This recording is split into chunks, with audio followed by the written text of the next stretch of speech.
I'm an idiot. My mic was muted. I apologize. How is everybody doing? Welcome to the channel. This is Dog TV. Today is January 24th, 2020. I welcome everybody to the Dog Squad Showcase. Today, we are featuring JenEricLive. I appreciate everybody's support so far, and thank you guys for the host so far. We got a host from, of course, the JenEricLive, Miss Dog.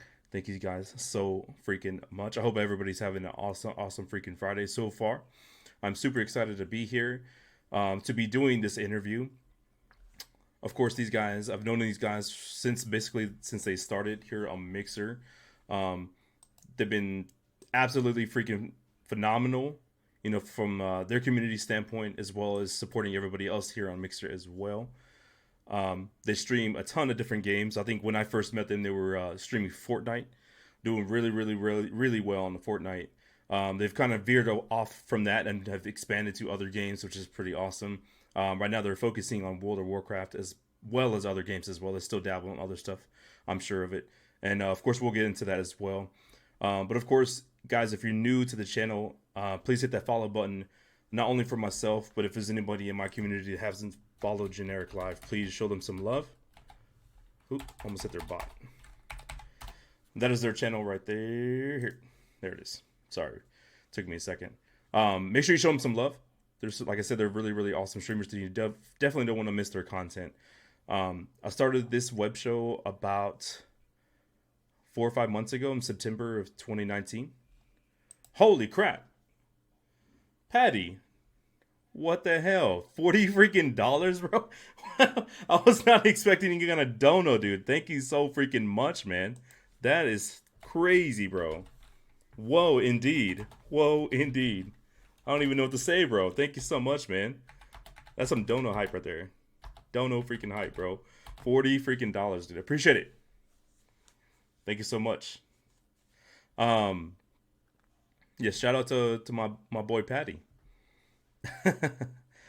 I love how the closed captioning is not picking up every word. That's awesome. We're definitely gonna have to work on this connection. Oh, no worries, man. I'm glad y'all came down for PAX South. Of course, he was one of the guys that came down with me. Came down from Seattle with Fantastic TV. So I hope he had a lot of fun. That's awesome, bro. I totally lost my train of thought, but I appreciate that dono. But I started this web show back in September 2019 in an effort to showcase streamers here on Mixer and other platforms as well, on Mixer.com, just to have the ability to talk about their journey, their community, all this stuff, and their streaming. I guess their streaming world since they started their streaming. Just try to get more detail about them, figure out why they started streaming, and all that good stuff. So I appreciate it. Fino, thank you for the host, man. Appreciate you. So I love doing this kind of stuff. It's been an amazing journey to get to know these mixed streamers on Mixer. A lot of them are my friends, and we've become even better friends since learning about them. So it's been absolutely freaking amazing. Zeus, thank you for the sparks. Just to go through some house rules before we bring Generic on to the channel. Most of the stuff, all the questions I'll be asking are pretty intimate, and they're probably going to go into detail about their story. So there may be a couple times where I may miss chat, either be it hosts or follows or sparks or donations or stuff like that. It's going to be very difficult to try to catch that stuff. So I'll try to do all the announcements right now before we bring them on. But like I said, I don't want to interrupt any kind of answer they give. If they do want to announce anything in chat themselves, I will definitely give them the opportunity to do that kind of stuff. But I will basically listen to their answers first before I go over anything else in chat. So I just want y'all to understand, I'm not trying to ignore anybody, but just out of respect for them, I want to hear their answer. And like I said, we'll try to catch up with chat if we get like a break in between questions. So, guys, thank you so much. Champ, thank you for the host. Lockness, thank you so much for the host. Insane Savage, thank you guys. Appreciate it. Miss Nisa, the birthday girl. The birthday girl. Happy birthday to Miss Nisa. Make sure you guys show some Miss Nisa some love. Today is her birthday. Shout out to her. She's so freaking awesome. I hope to get an interview with Nisa sooner or later. I would love to have her on the show because she is on her way to partnership. So You definitely don't want to miss out on her content either. Let me give you some other shout outs as well. We got the one champ earlier dropped a host. That guy's absolutely freaking amazing as well. I consider him my big brother. He's been showing me so much love since I started streaming here on Mixer. I know Heyyy Lockness from JenEric's community. She is a partner streamer here on Mixer. So guys, if you don't know her, get to know her, drop her some love. She's doing big things on her channel, so show that Mixer love. Thank you guys. Thank you so much for being here. Like I said, I really, really appreciate it. And like I said, if y'all know anybody else who would be interested in this kind of web show, in this kind of series, make sure you send them my way or DM me, whatever, be it Twitter, Discord, whatever you got to do. Just hit me up. I would love to have you on the show. I'd love to talk to you guys and hear your story. So, like I said, I've known JenEric for practically, I'm about to expose him. Been following for 11 months. 11 months, so almost a year. That is freaking... Dude, time flies, man. It's so crazy to think about. Almost a year ago. Yeah, that is crazy. But they've been nothing but great since I met them. Absolutely phenomenal streamers, even better people. I've had the opportunity to see them and talk to them in person multiple times so far. And I consider them close friends. And then we also reside here in Texas, which we're fellow Texers. As Eric would say. I love it. But I'll go ahead and bring him on, guys. Like I said, this is JenEricLive. And I'm sure they'll have a chance to talk to him and say hello to everybody. Hold on 1 second. There it is. Had to find the screen. There they are. Are we unmuted? Are we unmuted now? I can't stop. Let me know if you can hear them, because we had audio issues last week. So if you can't hear them, let me know. If you can hear them, let me know. It's fleeting. It's Texers. Texers. Texers. ER. Yeah. We're Texers. Hi, everybody. Hi, Dilla. Thank you for having us on your show. Oh, no problem, guys. I'm glad to have you. I know we talked about it a while back, and I kind of fell off the boat myself. But I'm glad to restart the show again at the beginning of the new year. And like I said, it's just been a long time coming to have you on the show. So I'm glad y'all are here. We're glad to be here. Yes. You're in Austin, Fleeting. Yes. We met Fleeting at PAX as well. On Sunday. Oh, you did? Okay, awesome. I'm sorry I missed you, Fleeting. I was there at PAX South. So, but I hope y'all had a great time at PAX South. It was freaking amazing. She was the blueberry. That is her. That is Jen. Yep. That's the blueberry. Oh yeah, this is like my new. Like I'm just wearing the necklace now. It's staying on permanently now. It's a part of your life. You're the blueberry girl forever. We were on Level Up Cast alongside Dilla and his gang. I posted up that picture in your Discord, by the way. I don't know if you saw that. I did see it. They were saying that, they said that they loved that picture of you guys. It was a good picture. Yeah, apparently they did. I've been seeing it all over there, and it's been crazy. It's just to see it on, not only on their Twitter, but apparently on their Level Up Cast. They showed it on theirs. It's been absolutely phenomenal. Super awesome. It was a diverse photo, because I mean, it was everybody in there. You know, like even my wife was able to get on it, and it was just awesome to have her. Not only family and friends, but we squeezed 10 people, and I even asked the guy, I was like, "Hey, are we able to fit?" And he's like, "No, I had like 15 people in here yesterday." I'm like, "Okay, we can do it. We can do it. I know we can." I would love to. Next time, we need to squeeze as many people as possible. I know, right? Like we got to set the record for the most people. Yes. There was a car at PAX. No, not a car. It was the elevator. There was so many people. I was like, I'm gonna count. There was like 16 people in this elevator. It was a clone car. I mean, we made it work. That's why I'm happy.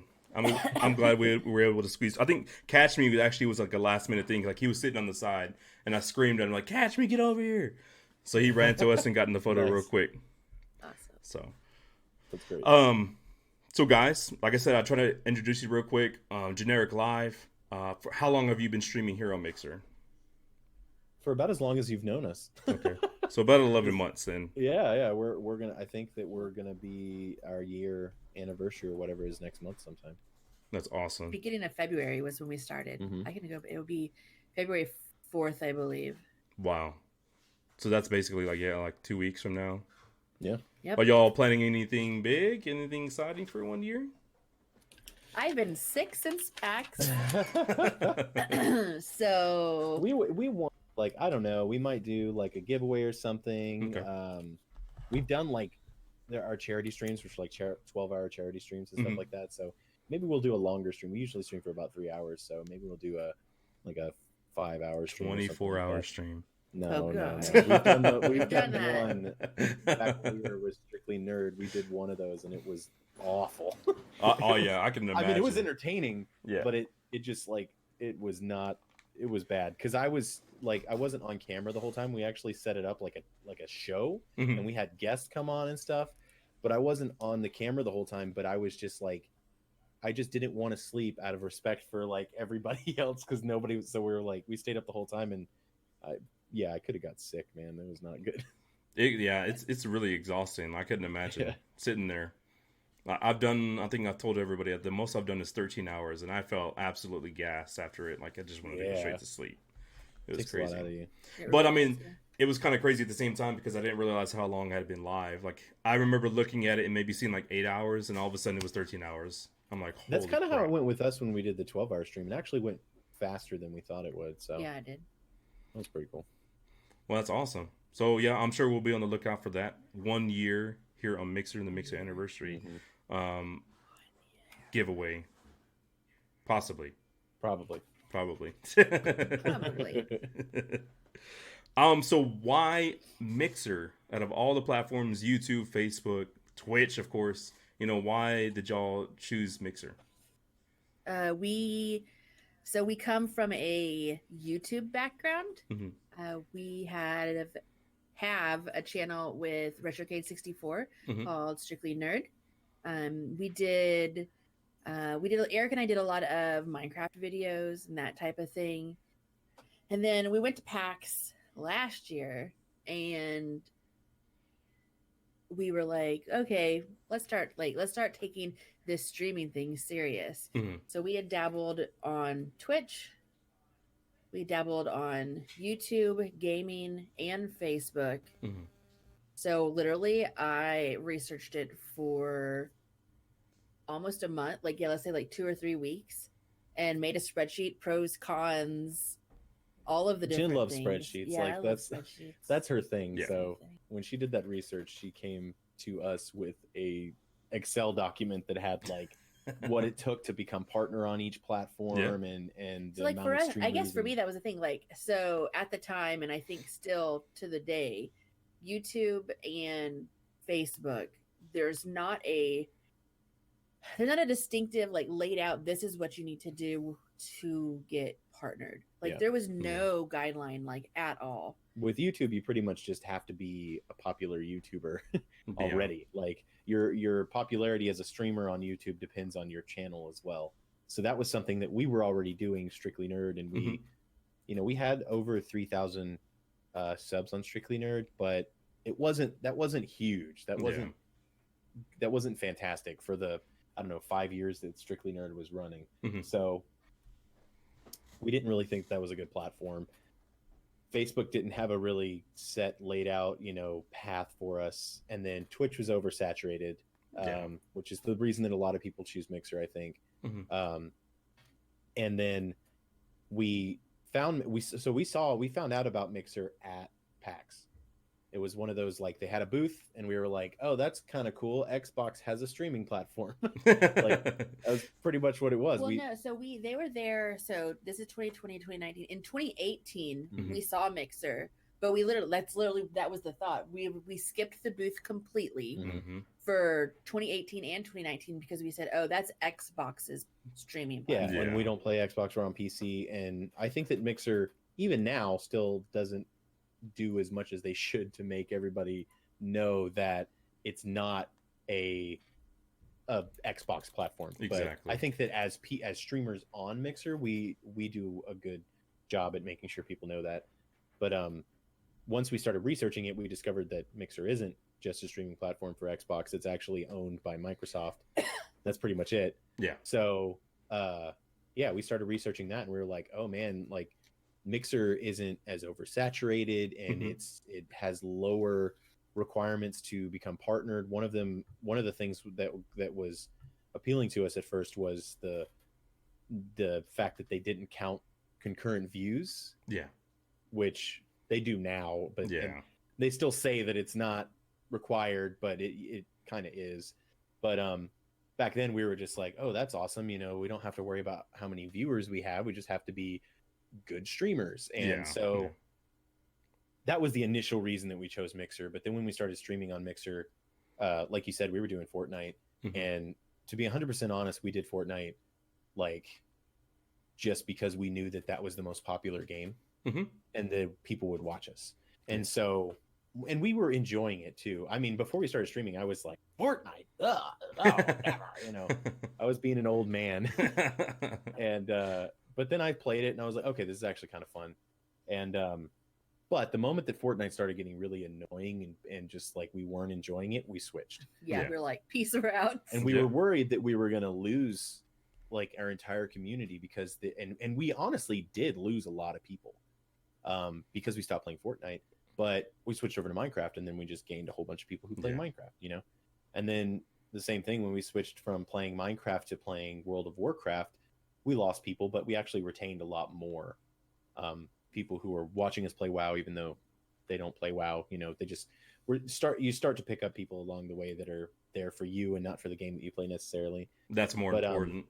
Yeah. And it Mixer just seemed more, it was a friendlier place. It was not as toxic. I mean, Jen and I are both big people. We're both, you know, honky, thick. I don't know what you want to call it, but thick. I like thick. Yeah. So we get trolls like left and right, you know.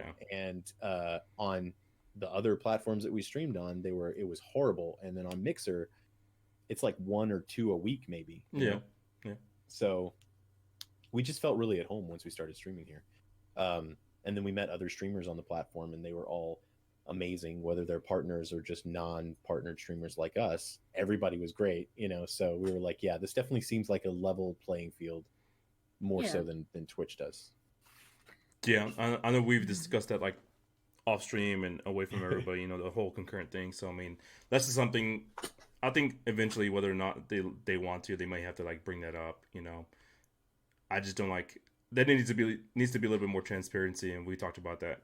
Not only with the concurrent viewers, but even the followers or whatever they want to do. Just have like, you know, certain goals that, you know, we need to reach towards to at least give us a kind of just an idea of where we needed to be in order to maybe attain the partnership, you know.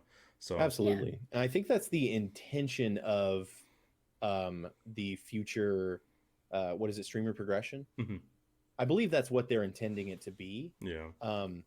It's just, you know, it's kind of taken a while. I mean, for a while I remember talking to a lot of other streamers who were not partnered, and us all being like, what is happening? Should we apply right now? Like, are they even taking partners at the moment?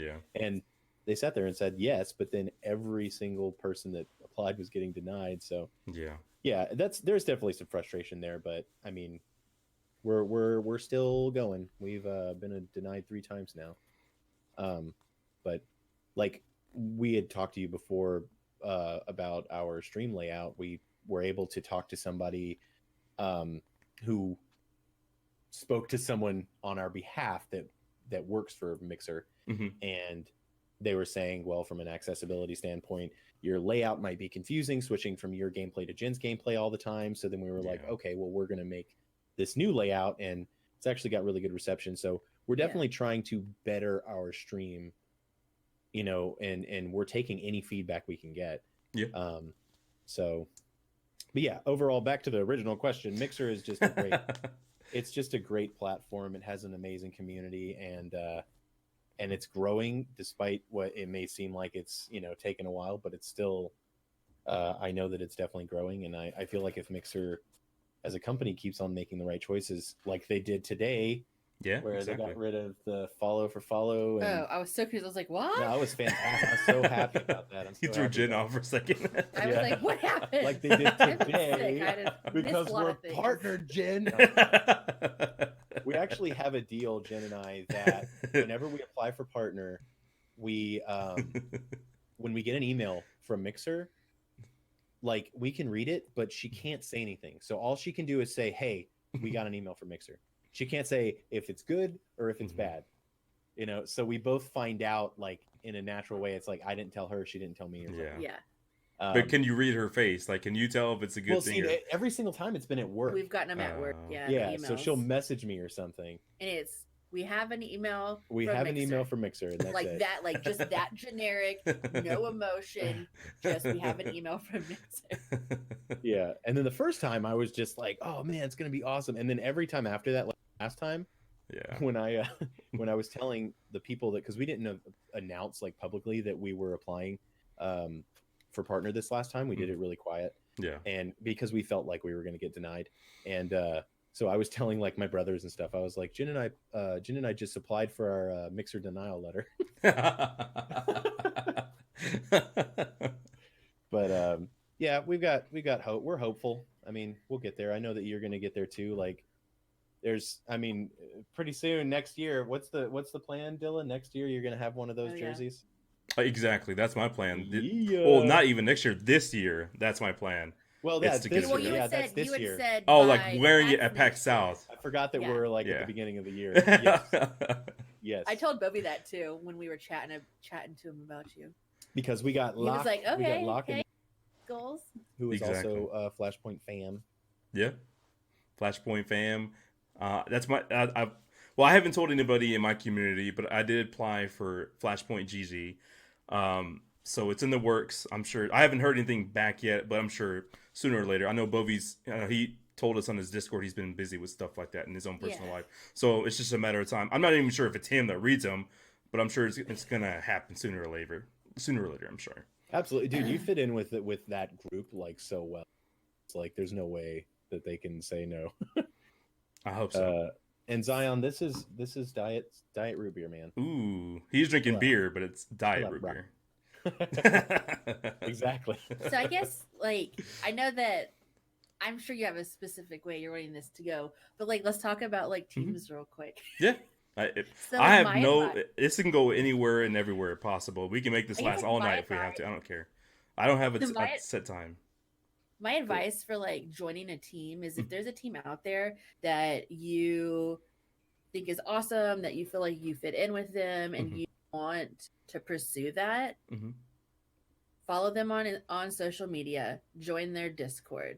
If they have a stream team page, be in there and hosting them and chatting every time that they go live, even if it is game you know nothing about. I sit in there on Saturdays and I chat about what they are wearing in PUBG because I have no idea about that game. I'm like, oh, cute backpack.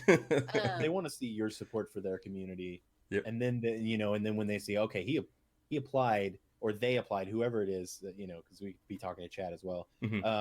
They applied and they are really supportive. And then they look at your content. They're like, they have really good content. I honestly can't tell you how the heck Jen and I got onto the Flashpoint team. I can't freaking. It's still a mystery to me. I think that Drew, also known as Your Own Stupidity, really went to bat for us. I think that Locke also went to bat for us on that. So, but yeah, we're super happy. Fleeting. Jen giving PUBG fashion advice. Yeah. Because I don't like, and you know what? But like now that I've been watching them like more and more, I'm getting to know a little bit about the game. Yeah. But I would still do horribly if I like went in there and tried to play it.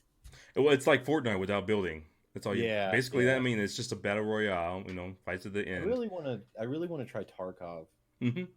Have you played it? I have not. I mean, I hardly ever PC game, but I've watched people play. I watched the big mugs play it, like Shroud and everybody else. Yeah, yeah. It looks interesting. Like it had, because it still looks kind of like a battle royale, but it's got my interest a a bit. I don't know. It's got like no HUD, so it's just you and the gun in the map. And so it's like an ultra hardcore mode of any game that you ever played. So it looks really cool. It does look interesting, but then again, I don't PC games, so I would get destroyed, I'm sure, against other hardcore PC gamers. But I wouldn't say no, never. But I feel like I would only be able to game. I wouldn't be able to stream in game with my current setup. So, okay. Well, like I said, I didn't plan on streaming it either. We were just yeah, we're just testing it out. We'll play off stream. Exactly. I'll be down for sure. Oh, DBZ. Have y'all? I don't know if you're a big fan of DBZ, Eric or Jen. I grew up in Brownsville, Texas. Yeah. And all the guys liked Dragon Ball Z, and all the girls liked Sailor Moon. Sailor Moon. I still like Sailor Moon too. I remember watching that. It's still a big thing. So yeah, our niece loves Sailor Moon. I really did like DBZ back then, and I saw that new game, and at first I thought it was just a fighting game. No. And I was like, oh, okay, another DBZ fighting game. Like, it looks cool. I like the fact that it looks like the cartoon. But then they're like, oh, it's more like an RPG almost. And I was just like, oh, snap. Like, I've always been really interested in that. So, yeah, that's definitely something I want to give a try. I just started it, so I'm still in the beginning stages of this. I just started the Frieza saga. So, the whole Saiyan saga, the beginning was absolutely awesome already. And it's off on a good foot already. That's super cool. I saw I was watching Gathalion play it, and he was like fishing. Yeah. And I was just like, they have like fishing in this game. But then he like pulled this giant fish out of the water. And I was like, it's such a Dragon everything's Ball always super exaggerated on that game or in that series. So yeah. Pulling a giant like piranha out of a river. But that's awesome. Yeah, I definitely am interested.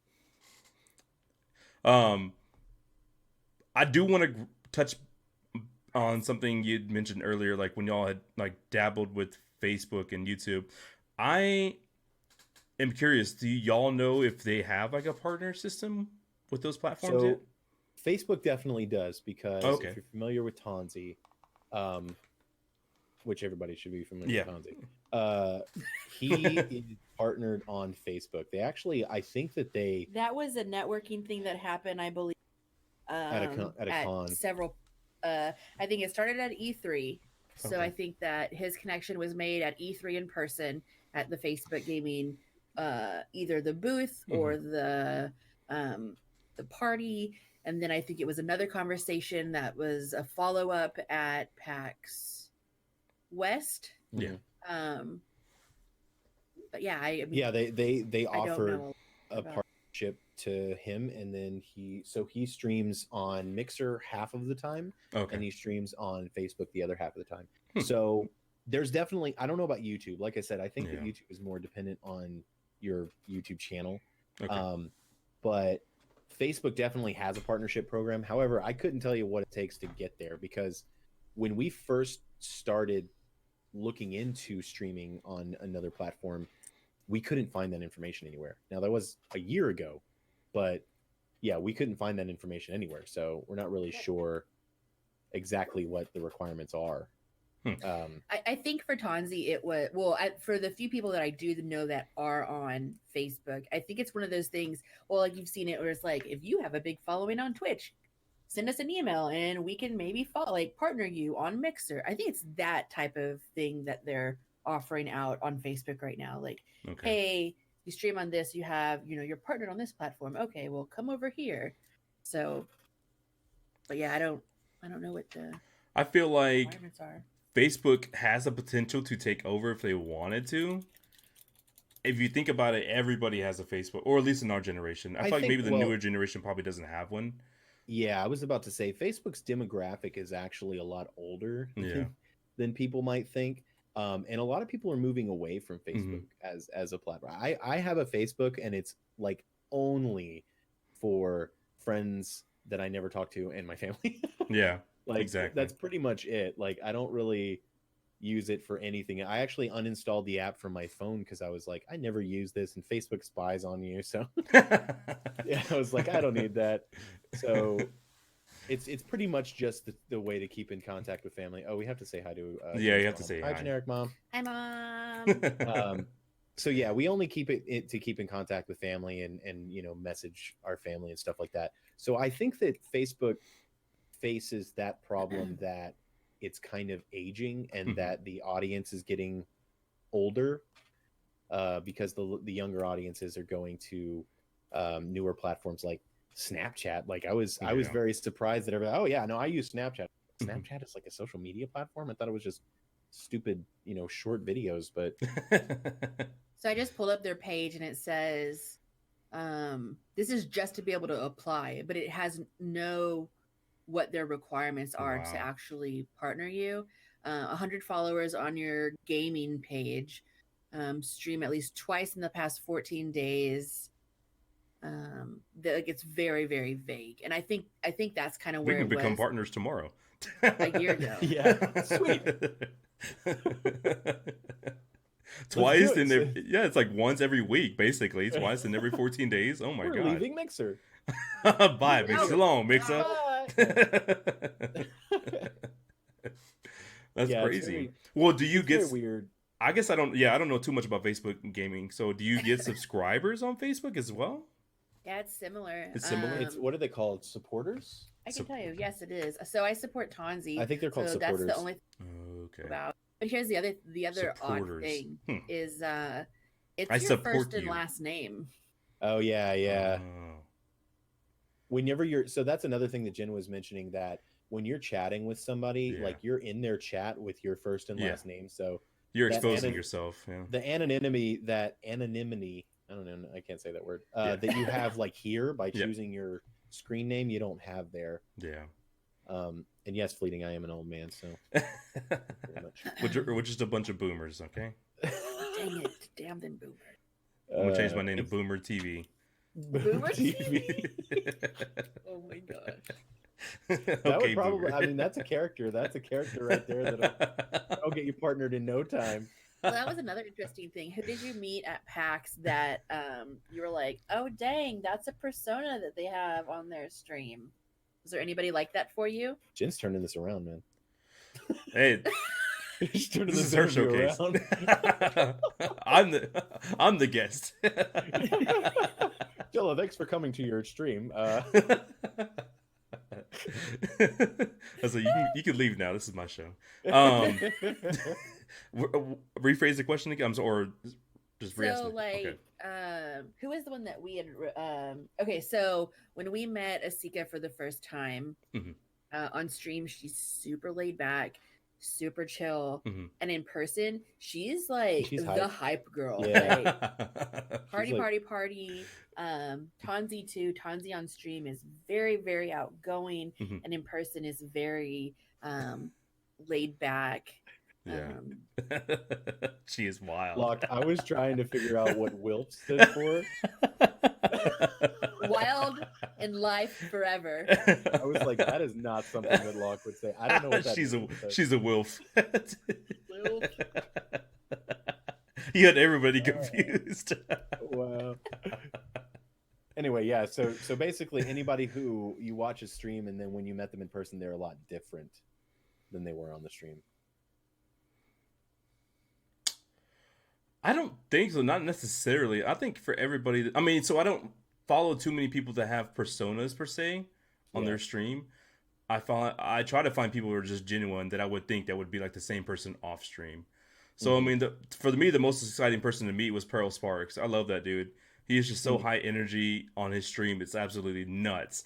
He's like 1 million like miles per hour on his stream, and I wouldn't say he's 1 million miles per hour in real life. He's probably like 1,000 miles an hour. So it's like a little bit toned down. He's so loud. Oh, but, come on, fleeting. Did you really think Eric was going to be taller in person? That's why actually that's one thing that kind of shocked me, like people's sizes. Like, dude, I didn't think the heights was all over the place. Yeah, heights were crazy. Like, I called Psycho short as hell. I thought he was a midget because how short he was. And my sister really Viv, if you know Viv, she's just all about Psycho. She loves him to death, and she actually told him that before I met him. So the first thing he said to me, he came up to me like in a stampeding fashion. He's like, "Hey, I heard you called me short." I'm like, "Oh shit!" Wow. I'm not starting off good with Psycho. Oh no! That's how it was when we saw Video Game Diva for the first time. I thought Video Game Diva was as tall, if not taller. Than me. Yeah, she does look tall. And she came up, and I was like, "She's shorter than Jen." Wow, like I didn't know that. Yeah, I don't think I actually saw her the whole time. But she does look tall in all of her photos and everything. Yeah, for some reason, I think it's like her camera placement or something. Yeah. But like, who else? Lindsay Wood is the same height as me, and I thought that she was taller for some reason. But You thought she's gonna be taller than you? I did. I thought that she was going to be taller than me. And she You was think the that's same height. because Tonzi's so tall? Tonzi is tall. That Tonzi was one of the things I didn't realize how very tall he tall. was. He was really tall, but I'm He's sure he was really wearing tall. heels too. But like, Yeah, still but probably even still with, taller than me. Yeah, he's tall. Mm-hmm. But anyways, yeah. So that's what I mean. Psycho was, honestly, we never watched a lot of his streams. I've watched like clips of him and stuff like that. Yeah. But he was a freaking nice dude. Man. Yeah. Oh yeah, for sure. Super Absolutely. nice. He had because he had said, "Oh, like I loved y'all's Blueberry song video," and He then was like, "Why'd just you like, not ask me and to he be was in like, it?" I was, yeah, I don't know why I wasn't in it. And he's like, next time you do something like that, you're gonna contact me, right? And I was like, sure. Yeah, you don't have an option next time. Yeah, I know. I have to. Whatever the video is, Psycho's gonna be in it. It's gonna be like a super chill video. It's the opposite of what I think Psycho's from about. from talking to him, he used to be in a rock band. So I mean, I think you can have like a really like hyped up video too. He might scream for you. I'm working on another song, but it's not specifically mixer related. It's just music, like it's just gaming related. Okay. It's about having a group of people that you play games with, and then they stop playing, and you continue to play. It's pretty one of those like it's too true that it's probably gonna make people cry. Yeah, exactly. That happens to all of us. I know that there's like I can think back to my original Xbox days and how many people I used to play with that I don't even have contact with anymore. It's like very much like it's not specific to World of Warcraft, but it's very much inspired by World of Warcraft because Jen and I used to have this group that we raided with. The guild, right? Had a guild, yeah. We just had the greatest time, and like none of them play anymore at all. So it's just like one of those things where it's like, it's more where'd everybody go? Mm-hmm. Especially y'all coming back to it and like, man, I wish we had our guild back. I'm sure. Yeah. Yeah, but we've got a new guild now, though. The Lock Mess. That's freaking awesome. Shout out to Lock. Like it really does. Like it really makes a game when you have people to play. Yeah, we're building up the WoW category here on there. The plan. Exactly. Guild Turmoil. I'm sure. Did y'all watch the show Guild? Yes. Yeah. Oh my god, that was one of my wife's favorite shows back. Well, I mean, it still is. We watched it constantly. She loves that show. Yeah, we had 2 of the songs from that show on our playlist back when we were playing copyrighted music, but now we don't do it anymore. We were playing copyrighted music. Yeah, Flashpoint had said they wanted to be able to use our clips, but they said that we can't have copyrighted music anymore, so we have to use Pretzel. So it's all non-copyrighted stuff now. They'll probably be contacting me too about that because I know I used a lot of copyrighted music for sure. Yeah. So you have to be careful nowadays because Twitter accounts down left. Twitter accounts are getting deleted just because if you post a clip and it has some music in it, like they don't even warn you. They're just like, bye. Wow. I've known a lot of streamers that have had to just start over completely with their Twitter. Yeah. That sucks. That's insane. That was what we were like, alrighty then, we are not gonna do that anymore. The Witcher. I haven't even started on that one yet, Zion. We're still on episode 3, Zion. Yeah. Maybe we can do that tonight. Yeah. Start watching a couple. Just have a backup. Yeah, I'm just gonna go ahead and create a backup account right now. I need to work on some art for some merch anyway, so. Yep. Well, we'll go ahead and move on to the next question. I don't mind getting sidetracked. Honestly, this can be whatever. I mean, I just want to talk about y'all on your journey. So, how life-changing has it been since you've started streaming? So it's definitely changed our lives in the sense that like our day-to-day lives, for sure, because Jen and I before, so like we were saying before, we used to do a YouTube channel, and we were doing, how many videos were we doing? Like 3? We were doing 3 videos a week. So we had to sit down and record 3 videos a week. They were just Let's Plays for the most part. Okay. Of us playing Minecraft. We had to record at least 3 of them a week, and so that was still a lot of work. But it's easier to do streaming because when we stream, you're only, you're streaming for that period of time while you're streaming, and then you don't have to edit videos or anything. So yeah, it's definitely easier. But there's so many times where it's like, I don't want to stream tonight, and then just like, yeah, me neither.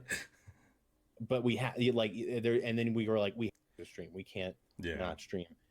But it's definitely, I think that PAX, like this past PAX last week, was the first time that we really saw how much it has changed our lives, I guess. I think PAX South was the first time where it was almost one of those, like, it validated us as streamers. Yeah, exactly. Yeah. Because we, as you know, every streamer who's taking streaming seriously is looking for that partnership for the most part. And that partner title is, in a sense, is validation. You know, it means that you're a good streamer, that you're good enough that this platform is like, we're backing these, we're going to support, we're going to promote these people. And so it's what we like. Jen and I are not interested in streaming for money. We had talked about it before we even started streaming. And if we were to ever do this full time, we would have to make twice as much as somebody who does it full time by themselves. Exactly. Because there's two of us. Yeah. And we also agreed that we're never going to get to the point where only one of us streams and the other person works. Like, so y'all are we're a not team. Really, yeah, exactly. Yeah. So we don't really care about the money. So we've never really been interested in that. We don't really want to get partnered just because we want subs and all that stuff, because it doesn't matter to us. Any money that we get from streaming is extra. Yeah. You know, it's just stuff that we put back into the stream, or that we'll use to, you know, buy games or to go on vacations or something. Like, it's just extra money. So we just want that partner title because of the fact that it is, in a sense, it is that validation, you know? And so, like Jen said, going to PAX, we went into PAX thinking we're going to meet all these partners and they're going to be on this level and we're going to be on this level. And pretty much every single person we met really made us feel like we were on the same level. Yeah. Whether they were partnered or not. And honestly, a lot of them, a lot of the people that they knew of us but weren't really super familiar with us thought we were already partnered. So that was happening a lot, where people are like, "You going to the partner party tonight? You going to the mixer?" Like, okay, we'll see you at the party night. We're like, we're not going to that. But that's still kind of cool too. I mean, they honestly, I mean, that's how all of us feel about your channel, is that y'all are right there, like y'all are on the verge of partnership.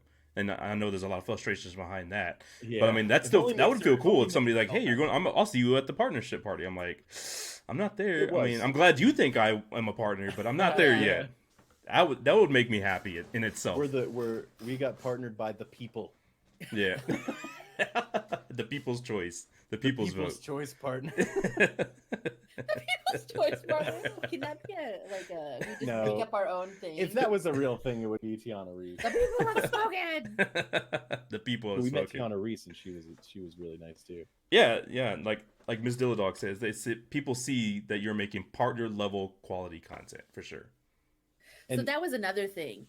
So going into, let's say, 11 and a half months ago, let's say a year ago, when we were doing all the research, we did not start streaming on Mixer until we were like, okay, we have the webcams, we have the panels in our info area, we have a Twitter, we have we wanted to start streaming at the level we needed to be partnered. That was important to us. Yeah. Which is why our first partnership denial didn't make any sense to us. Yeah. Nor did it make sense to anybody else we told about it, because it was audio-visual quality was the reason we got denied. Yeah. And the audio-visual quality of our stream now is pretty much the exact same as it was back then. The only thing that Locke was, I remember talking to everybody that we could. We were just like, what's happening? Yep. What should we do? Like, this feels like a mistake. But and that was shortly after they got rid of the appeal process as well. So there's no appeal for your denial either. And there's no guaranteed feedback. So all we got was audiovisual quality, and then that was the end of it. But we determined that what probably happened was we were playing Dauntless for the first time on stream. Yeah. The day that there was actually somebody in our stream. Yes. And then we have yet to play that game ever again. Jen just like She ties that game to us being denied. It's dead to me. But no, what the problem, we had some internet issues that day, and then Jen had a thing where when I would switch to Jen's screen, it would pick up the audio from her computer, and she would have our stream pulled up on an extra monitor, so it would echo. And so we tried to make a point for her to make sure it was muted, but she had forgotten to. So it echoed for like 30 seconds, and she's like, "Oh crap, let me mute that." And then we also had the hitching from the internet connection issues. And I don't know, we just feel like we got somebody who was reviewing it and like, nah, that looks like crap. And then they denied us because we had the numbers at that point. The numbers are different. Requirement are different now. But back then it was just like 20 plus for variety. And we had that. Easy. So yeah, it was bad timing. It was definitely. Yeah. Exactly. Yeah. And then the 2 times after that, it was due to numbers because they've changed their requirements. But we know now, and knowing is half the battle. Yeah. I just don't like how you had to approach staff members to get that information, and not necessarily like it's not, like I said, it's not transparent. That's my biggest thing with everything. Yeah, it's 100%. not transparent to everybody. I don't understand the lack of transparency. There's been speculation in the people that we've spoken to that it's because Mixer they want to continue to look like the platform that is easiest to get partnered. Yeah. They don't want people to know that it's harder to get partnered now than it was. And of course that's speculation. We don't know if that's the case. But I honestly just don't know why. But like I said, we were able to find it, and we told, you and everybody else that we know who are not partnered and are trying to get there. We shared that information with you guys because we felt it was very important that our friends knew that, because it's something that you don't want to apply for partner and then get denied and get when you know that you're not where you're supposed to be. As far as their requirements go. So yeah, I mean, I guess it's part of the journey for all of us, I'm sure. Like I know it's a matter of time for y'all. It is. It's just a matter of when, not if. So it's coming for sure. It's a matter of time for a lot of it. There are so many non-partnered streamers that I'm just like, you guys are doing such a great job. You have such great content. Like it's insane that you're not partnered yet. So I mean, I don't know if you're familiar with Super Cheeto. Yeah. Yeah. Okay. Cheeto just got partnered not too long ago, and when he got denied at the same time as us on the second denial. And I remember messaging him and back and forth, like, what is it? What is going on? Like, we were both so confused about it. But yeah, he got it this last time, which is great. So I'm glad that they're partnering people who deserve to be partnered. Yeah. Because Cheeto definitely deserved to be partnered. Cheeto is an awesome content creator, and so we were nothing but happy when we saw that he got partnered. Yeah, the dog. Yeah. We're talking about Cheeto the dog, not the guy. The dog is the show. I love how so many people have their like pets as part of like their stream, and not that it's like a huge part, but like because they are like they're such a big part of our lives. Like, how can you like exclude them? Like, I love it. I mean, Dilla's is his mascot. Exactly. That's I forgot who was it. Who was it that somebody at PAX said Dilla has a dog? And I was just like, it's like, rude. Get out of here. Are you serious? Get out. It's his mascot. It's Dilla Dog TV. Come on. That is so funny. It should be Dilla's dog. It was definitely one of those bruh. Exactly. Get out. Get out. It was funny.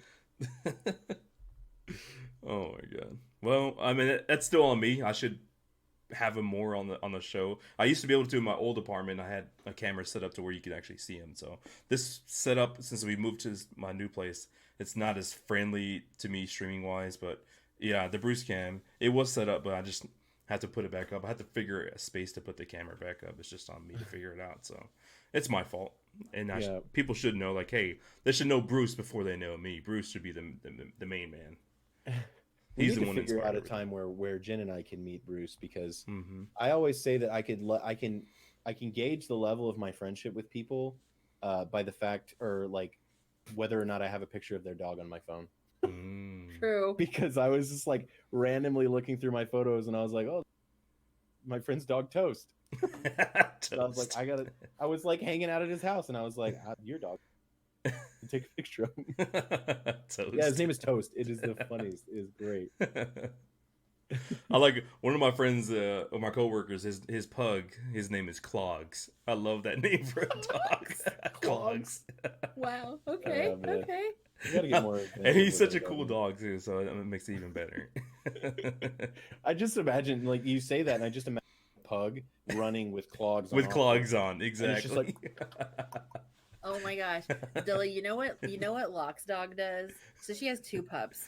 One of them will like get the bone, and she has this like very nice like shelf on the back where like she has her cute little things posted. And she'll like grab the bone and like play with it, and it goes flying and hits something, and you just see her, you see Locke go like, "What's going on?" And the dog is just like playing. It's so great. Like, it's Bones. Whenever you see Bones come in, you're like, "Up, what's gonna happen now?" Yeah, Bones is gonna screw stuff up.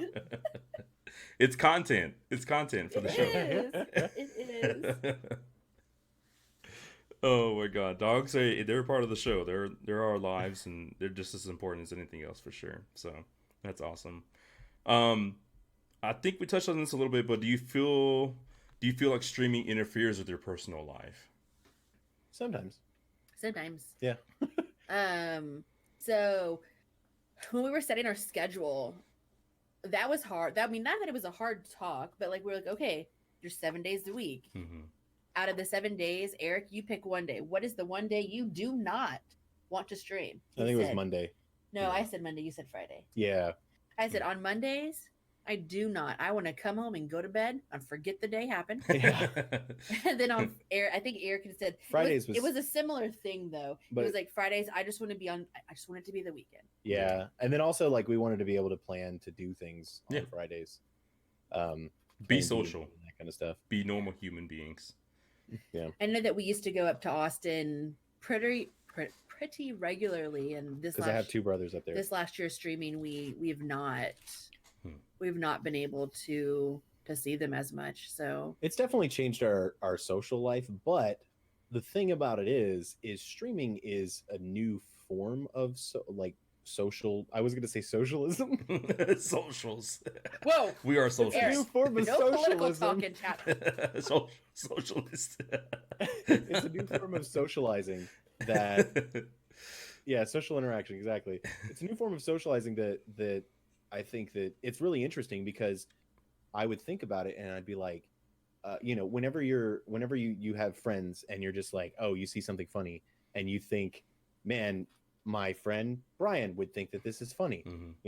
I like, it tends to turn into this thing where it's just like, oh man, Zion would think that this is funny, or Eel or Locke, and it's like that kind of makes you think that these are your friends. And when you're streaming, you're hanging out with a lot of them. There's new people that come in and kind of stuff, and you're going for views because you want to get partnered and all that. But in the end, as long as you have some of your friends there and you can have a good time. Like, I know that me and Jen stream together, so it makes it easier for us compared to a lot of other streamers, pretty much every other streamer who streams alone.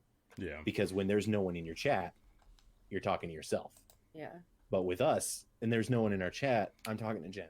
Jen's talking to me, Yeah. So that does make it easier for us. But we talk to each other all day long. We don't want to talk to each other during stream.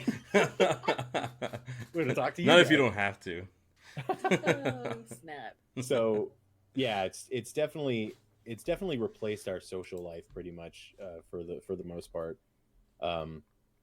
So, I mean, I guess it's our equivalent of having kids. It takes your social life away. Oh, I was like, what?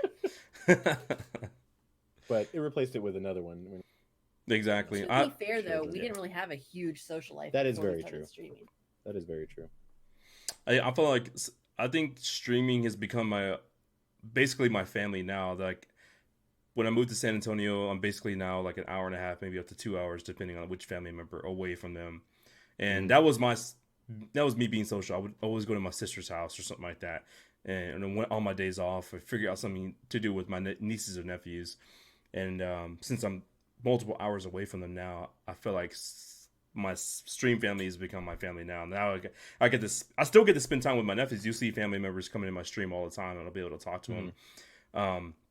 But I definitely talk to people in my stream way more often than I actually talk to my own family, which is kind of sad. I feel bad about that for sure. But I mean, it is what it is. You know, life gets in the way. You know, they're busy doing their own thing as well. We may not have time for each other, but you know, it definitely interferes with everything for sure. Yeah, I mean, and like we're probably the same way. I mean, I talk to two of my brothers. I have three.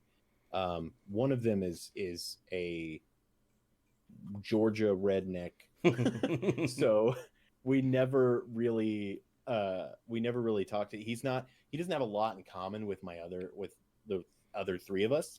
So I talk to him every once in a while, but not too often. But my other two brothers that live in Austin, we're all nerds. We're all into video games, and so I talk to them. I have a Google Hangouts chat with just the three of us, and we talk like every day.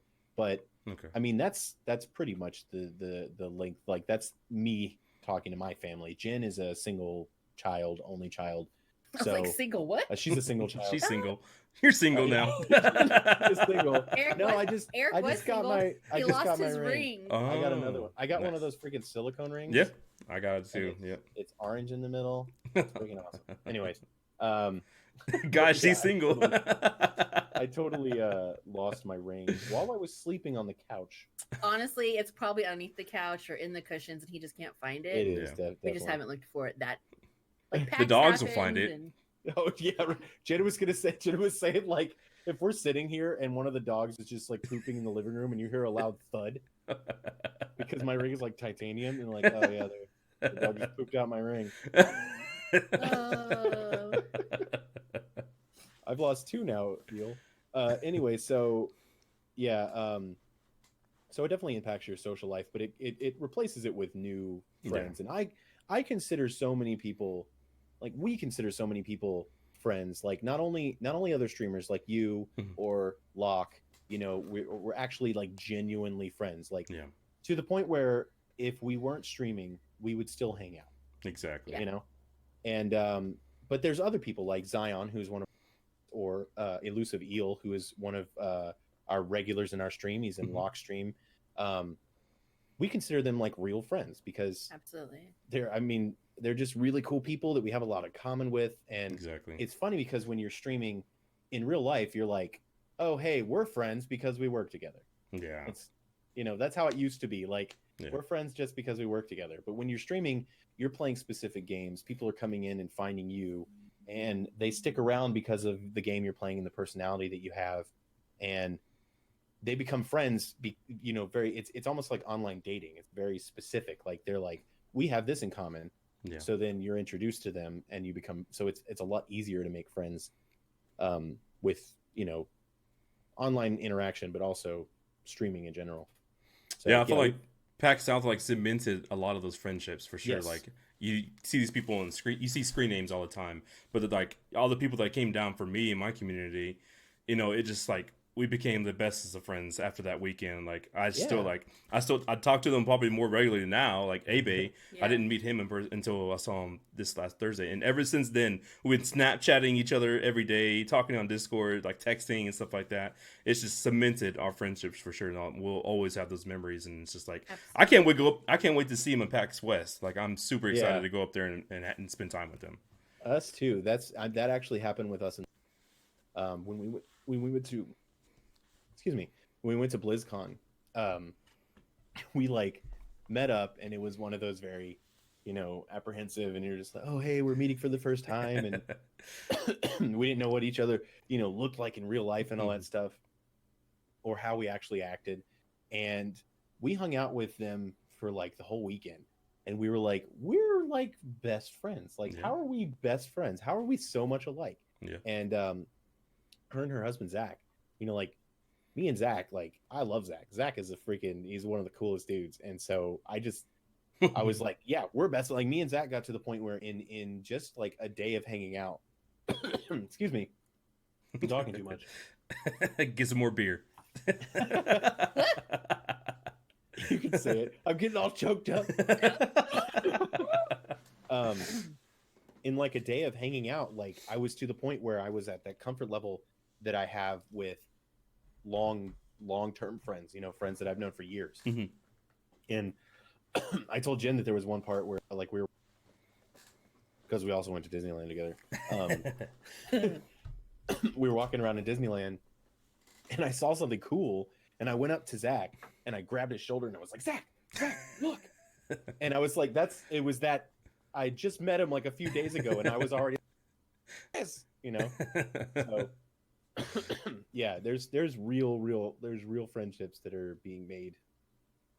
Absolutely. Streaming and stuff. Absolutely. Right, Jen, you talk. So I know that Fernie had asked about kids. Eric and I do not have kids. I actually have fertility issues, so I cannot have kids. But we have 3 dogs, and that's just kind of where life is. We have nieces and nephews that we can spoil and pass on back to our Eric's brothers. So yeah, it's fine. Yeah, we tried to have kids for about 3 years or so, and found out that Jen had some fertility issues, and then we did medication treatment and stuff for it, and it just didn't work. It made things worse for Jen. So then we got to the point where we were like, you know what? This isn't our path. This isn't what. Yeah. Like we are, we started getting dogs, and then we ended up with 3. And now we're like, okay, no more dogs. Yeah. I was telling Eric they were doing at work. They're like, oh, there's puppies down in the lobby. And I was like, I want to see them, but they're all adoptable, so I can't go see them. Because you want to take home actually 1 or 2 or 3. I had a coworker like a few months ago who was just like, I hate it when people like treat their dogs like they're kids. And he was like, they just like, oh yeah, these are my fur babies or whatever. And I'd like he felt so bad after I told him, like, I was like, yeah, Jen and I can't have kids, so dogs are pretty much our children. Yeah. And then he was just like, I was like, yeah, so people think about what you say before you say it, because that's, you don't know everybody's situation. And our situation definitely is one that we would love to have kids, but we can't. So we have children.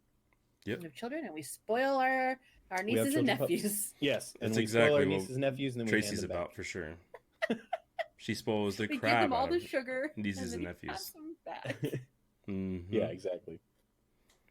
Like, not my kids. It just wasn't in my or her plan. Like, I don't know. I haven't told so many people, but I have like several siblings, and I'm the youngest of 5, and then Tracy is like the oldest of like 10 or more. So, well, she has like combined like step siblings and stuff like that. Like, she actually has 4 extra true siblings, and then the rest of them are like step siblings. Yeah. So she grew up with a ton of kids. She lives in the Brady Bunch, pretty much.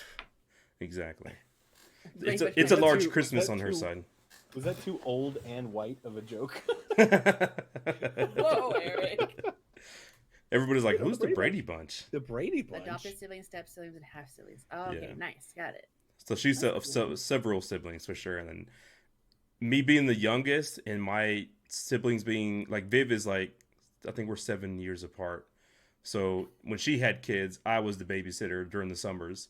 So I got to change diapers, feed them bottles and stuff like that. So I get to experience all of that stuff when I was a younger kid, way before I should have. And I guess I got that out of my system. Like, I don't want to do that anymore. I don't want to have to do that when I'm older. I'm good. That sounds like a horrible thing. Yeah, and it wasn't like 1 or 2 nephews. It was multiple. Like, I felt like I was Mrs. Doubtfire, taking care of the whole house. So I experienced that. It was okay. I definitely don't want to do it again. But we have talked about adopting, and Tracy actually has 2 adopted siblings. So that was something that maybe we still have time. We're still young. Yeah. We're still young and sprightly.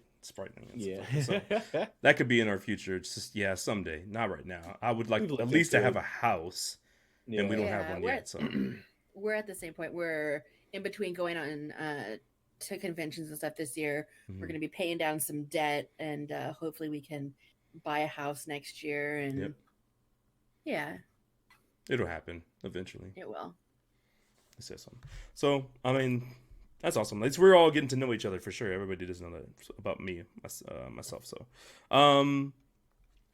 we did talk about your family and friends. What did they think about y'all streaming? Do they have any input, good or bad, about it? Okay, so I haven't. I don't want to try to get like all sad here, but I haven't talked to my dad in 15 years, or I haven't seen my dad in 15 years, and I haven't really talked to him. So me and my dad don't have the best relationship, so he probably has no idea. Yeah. But we're friends on Facebook. That's good. So my mom is, my mom plays World of Warcraft, guys. So, we're trying to get her geared up so she can raid with. I'm actually surprised that my mom doesn't watch our streams more, and a little disappointed. Because my mom's been playing World of Warcraft for a while, and so he's like, she like continued to play WoW when we like stopped playing and stuff. Oh wow! But so anyways, yeah, my mom is, I'm sure that she thinks it's great and everything. And then Jen's parents. So my mom was in here earlier. So it was harder. I want to say harder. Like my parents, I'm an only child, so my parents generally support anything and everything we do, as long as it's like a legal thing. Not that we ever do unlegal things, but you know what I mean. Like, did you say unlegal? Oh, you know what I mean. So she had an account, and we're like, "Okay, Mom, you should be generic, Mom." And she's like, "Oh, okay," and like changed her name. And then she made a little. We were finally like, "You can't be a blueberry, Mom. You got to put a picture." So at least she's gotten to that point. But I mean, she knows our schedule. She's in the stream within like the first 30 minutes, hanging out. She knows what a lurk is. She knows our regulars. She knows our mods. Yeah, she knows our mods. Awesome. She knows the regulars. So she knows how to say hi to them and at them. And everything. So we have to do the whole like, okay, so if you're going to say hi to Zion, it's at and then Zion more. So she's very supportive of us. Yeah, and then so my dad is a retired baseball and football, high school baseball and football coach. Okay.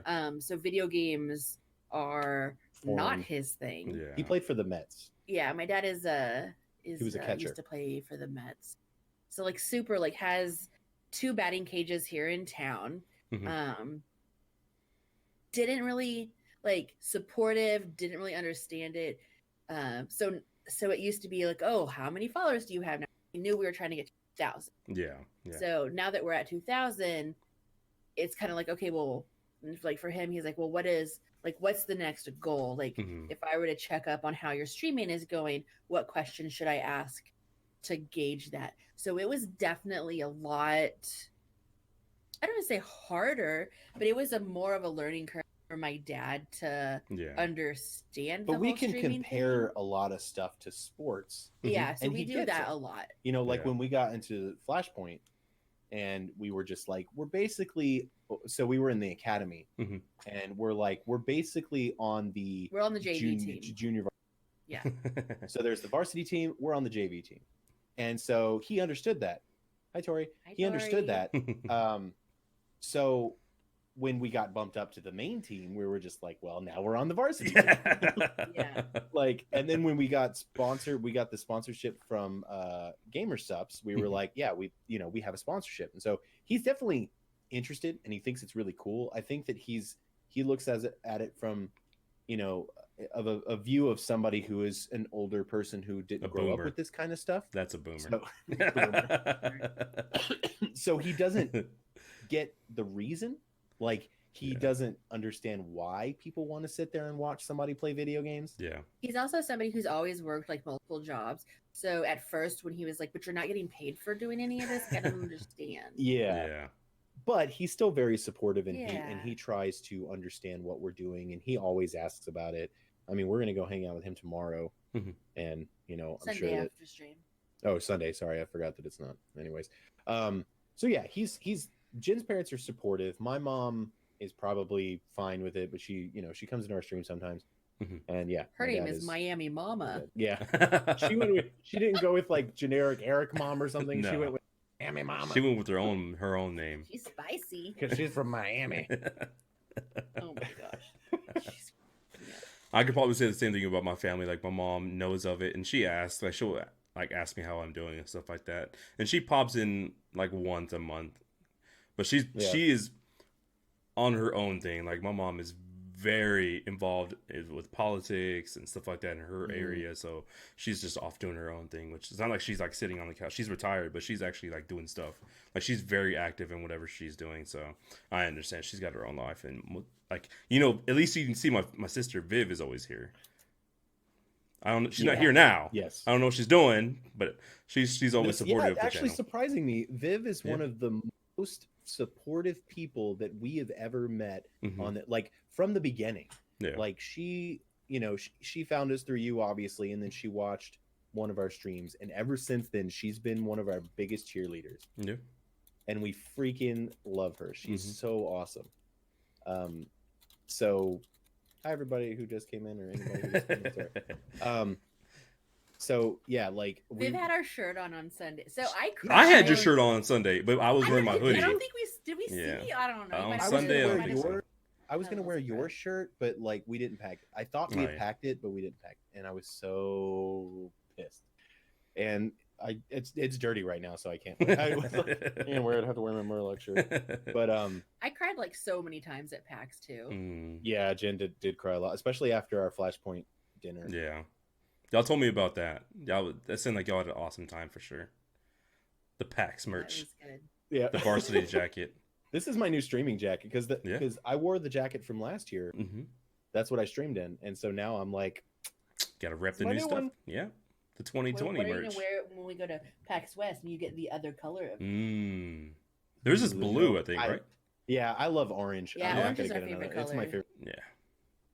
And it's part of our layout for our stream too. So I'm so mad I didn't get a pin. I waited way too long. I think me and Abe went to the merch store on that Sunday afternoon, and they were already sold out of every. You didn't get one of the yearly pins? No.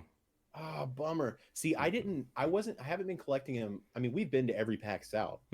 But I only started collecting them in 2018. Sorry, I'm looking up because they're above my desk. Go just grab them down. Yeah, show and tell. Okay. Don't hit your mic. Push your mic. You guys are about to see more of me than you want.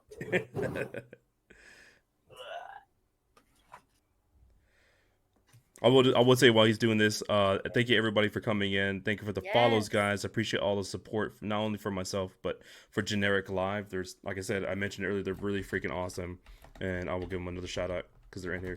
Show them some love. If anybody in my community has not given them a follow, please, please, please show them all the loves, all the mixer loves. And there it is. Dude, Fernie asked favorite food. I love carbs of all types. I do not discriminate. So these aren't all of the pins that we have. That's these awesome, are just the ones that we decided to display. And a lot of them, like down here, we've got the BlizzCon pin. Oof. And then over here, this is from Disney. Okay. Those are obviously from Disney. I'm trying to look at my big monitor. But for the most part, the X-Wing pin. Oh my God, I like that one. Yeah. Dude, my favorite one is this freaking X-Wing pilot. It's right here. Yeah. That is so awesome. I love it. But we got to get a bigger board. Yeah, we need to get a bigger board. But we're missing the first 3 of the PAX like yearly pins. Okay. So I have to find those. I've got to like eBay them or Amazon. Yeah, I've got to look on eBay or something. I really want them because we were there. Yeah. You know, we just didn't collect them. We need a board for all of our Disney pins too. So Disney does a trading thing that is where PAX got the whole thought from. We have a whole bunch of those pins too. So yeah, the Toon Link pins were great. They're from the Legend of Zelda Link's Awakening remake. Okay, it's a fantastic game. If you haven't played, it's so good. Bye, Fino. That's the one that's on. Is that the one that's on Switch? Yes, it is. On okay, Switch. Yeah. It's so good. Like it's definitely one of my faves. But my favorite Zelda game is the Link to the Past, which is the old SNES one. Okay. So I like those kind. But yeah, food. I don't know. Somebody asked if what the favorite food was. Food. Pizza, but that's a good one. It kills me. I have acid reflux and GERD and all that stuff. So yeah, like I almost die in the middle of the night when I wake up from eating red sauce. So it's horrible. Yes, pineapple on pizza. I don't care what anybody says. Fight me. Fight me. At me. I love pizza.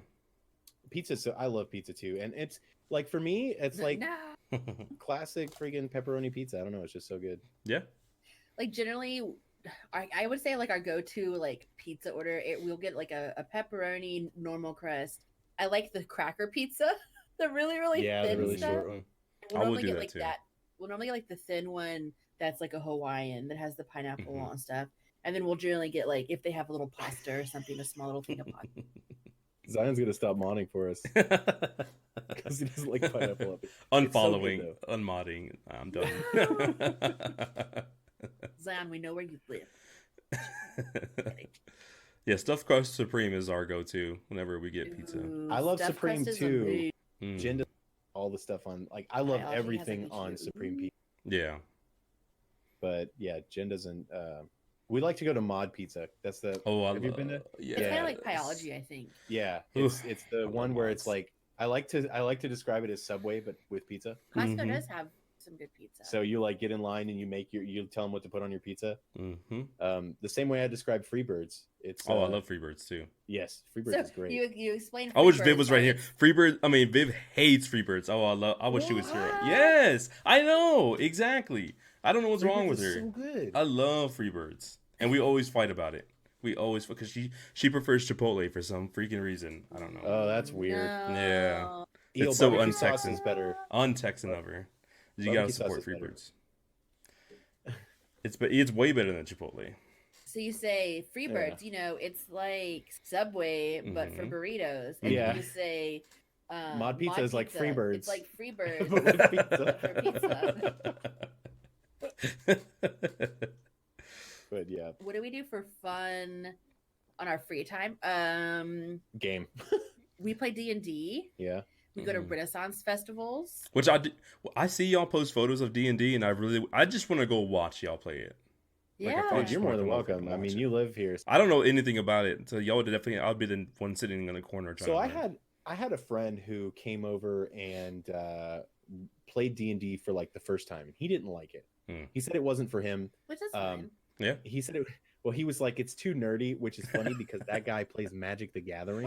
Yeah, freaking- that's He crazy. competes in Magic the Gathering. Wow. And I'm like, dude, you spend hundreds of dollars on cards, and you're telling me sitting in the living room using my imagination. Nerdy. But anyway. We're very organized. I used to No, play no. Magic. I am very organized. Jen is very organized. I enjoy planning trips. Yes, yeah, that's true. So That's probably why we do- take so many vacations, because if Jen doesn't have a vacation to plan, Mm-hmm. she doesn't know what to do. Like, Y'all, It's so yeah, true. you and Ms. Dilladog would totally get along for sure. She's very organized. So right now we're 3.5 months away from going to Disney World. yeah, So it's like picking like where are we gonna eat at? I need to get those reservations, and that type of thing. So it just keeps me, I don't know, it keeps my mind occupied. Yeah. So I don't. I mean, but you could definitely like. I Yeah. think that you should definitely come sit in on one of our D&D, because we don't do like. The thing is, if you go to it thinking this is silly, then you're not gonna be able to appreciate it, you know. Yeah. Because and I think that's what it was, because it's like the moment that I'm just like, you know, oh, a dwarf walks up to you and he says, "How do you doing there, lads?" You know, like, and you sit there and you're just like, you're an idiot. You're gonna be a dwarf. It just you're not gonna get into it. But you know, if you're like, all right, well, he's a dwarf and I'm a freaking dragonborn, so you know, I'm gonna say, oh, I'm looking for some treasure, you know, and if you get into it, everybody has a great time. yeah. Yeah. But if there's one person who is apprehensive and standoffish, you know, it makes everybody else self-conscious about getting into character, you know. But it's like we have a good time when we play D&D, because I'm a very like non-traditional DM, I guess.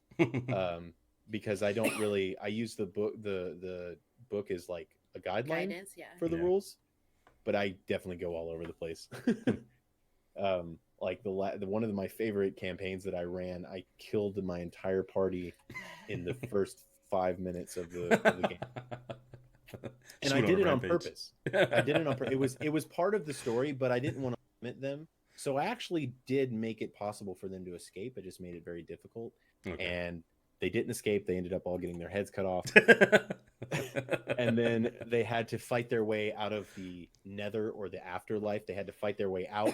When they got out, they had to inhabit new bodies, but their consciousness went into a new body. Guys, and their I souls spent like a week designing my character. She was so mad. I was so because I was like, yeah, upset. that character that you made, not even your character anymore. You're in a new body. And then their souls went into animal familiars that they had to have with them within 100 yards or something like that at all times. Wow. So it made the game a lot more interesting.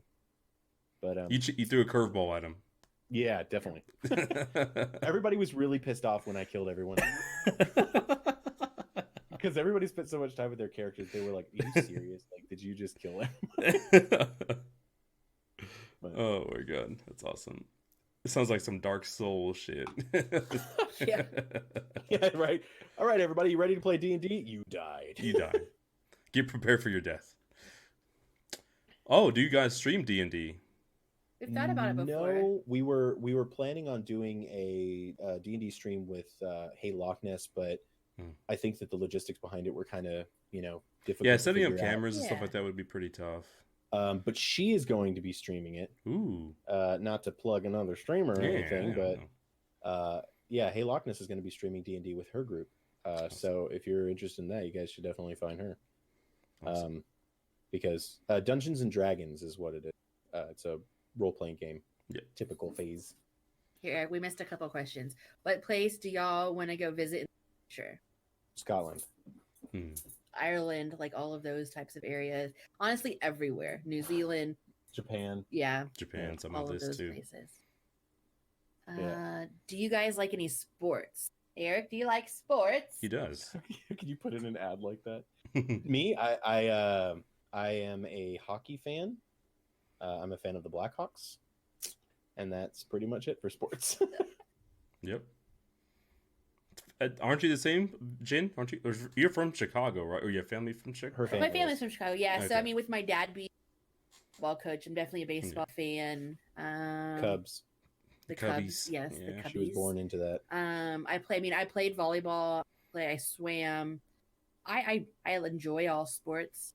Don't really watch a lot on TV, but then I stream, and during my free time, I generally watching other streamers. So Watching me rage at FIFA. Yeah, I was about to say the closest thing we watch to sports is lurking in your stream while you play FIFA. And guess and opening card, and I'm like, I don't know what's happening. 90%. Jen, that's really high. I don't care. I don't know what we're doing.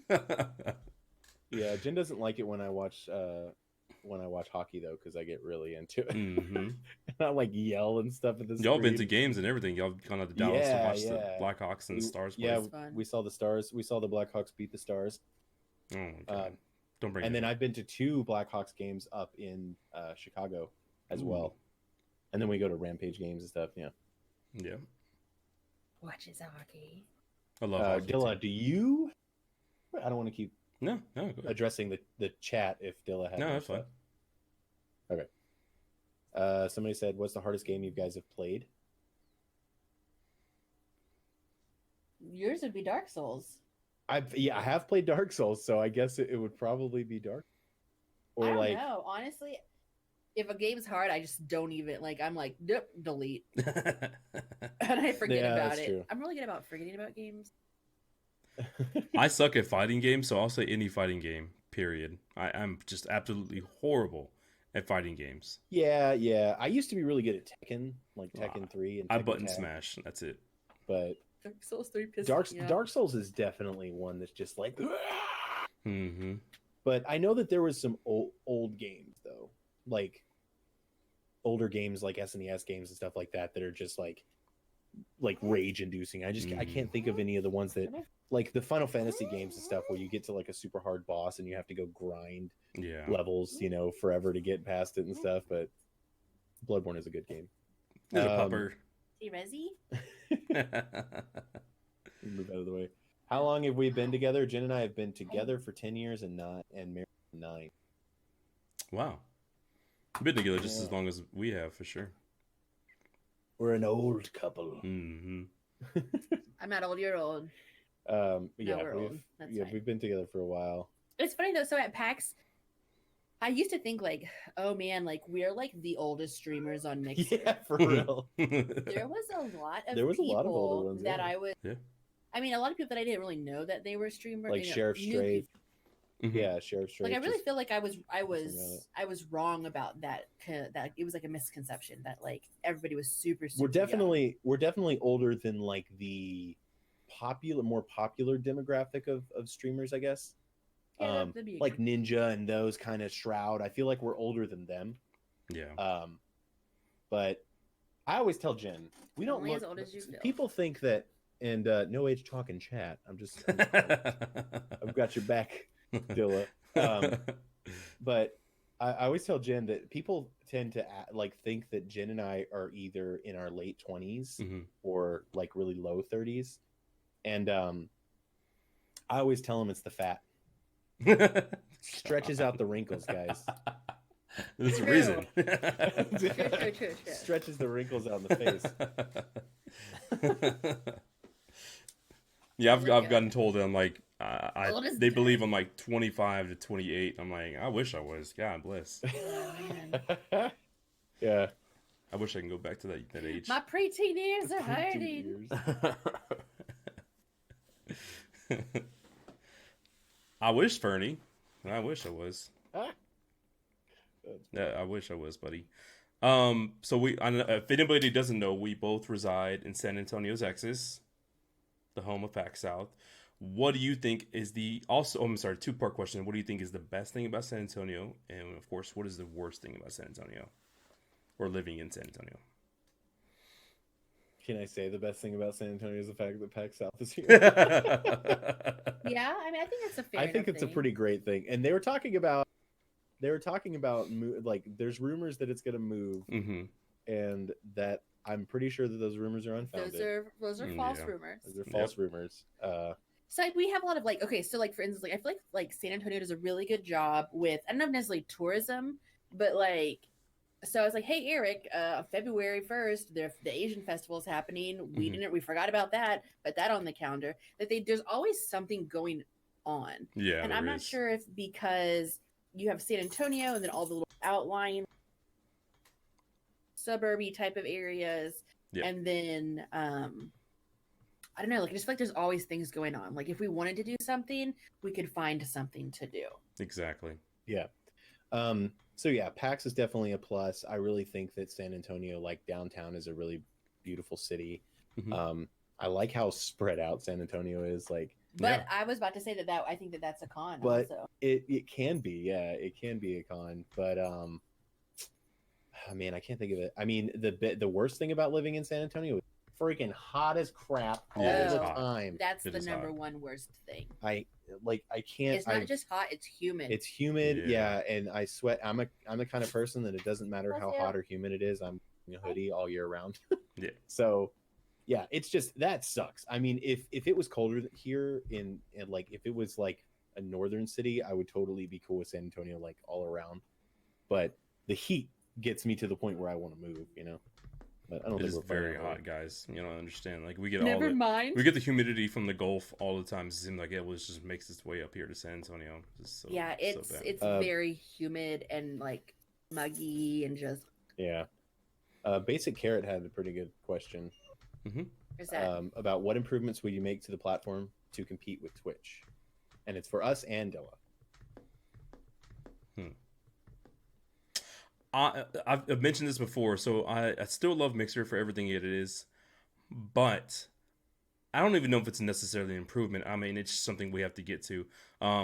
I feel like we need more viewers than streamers.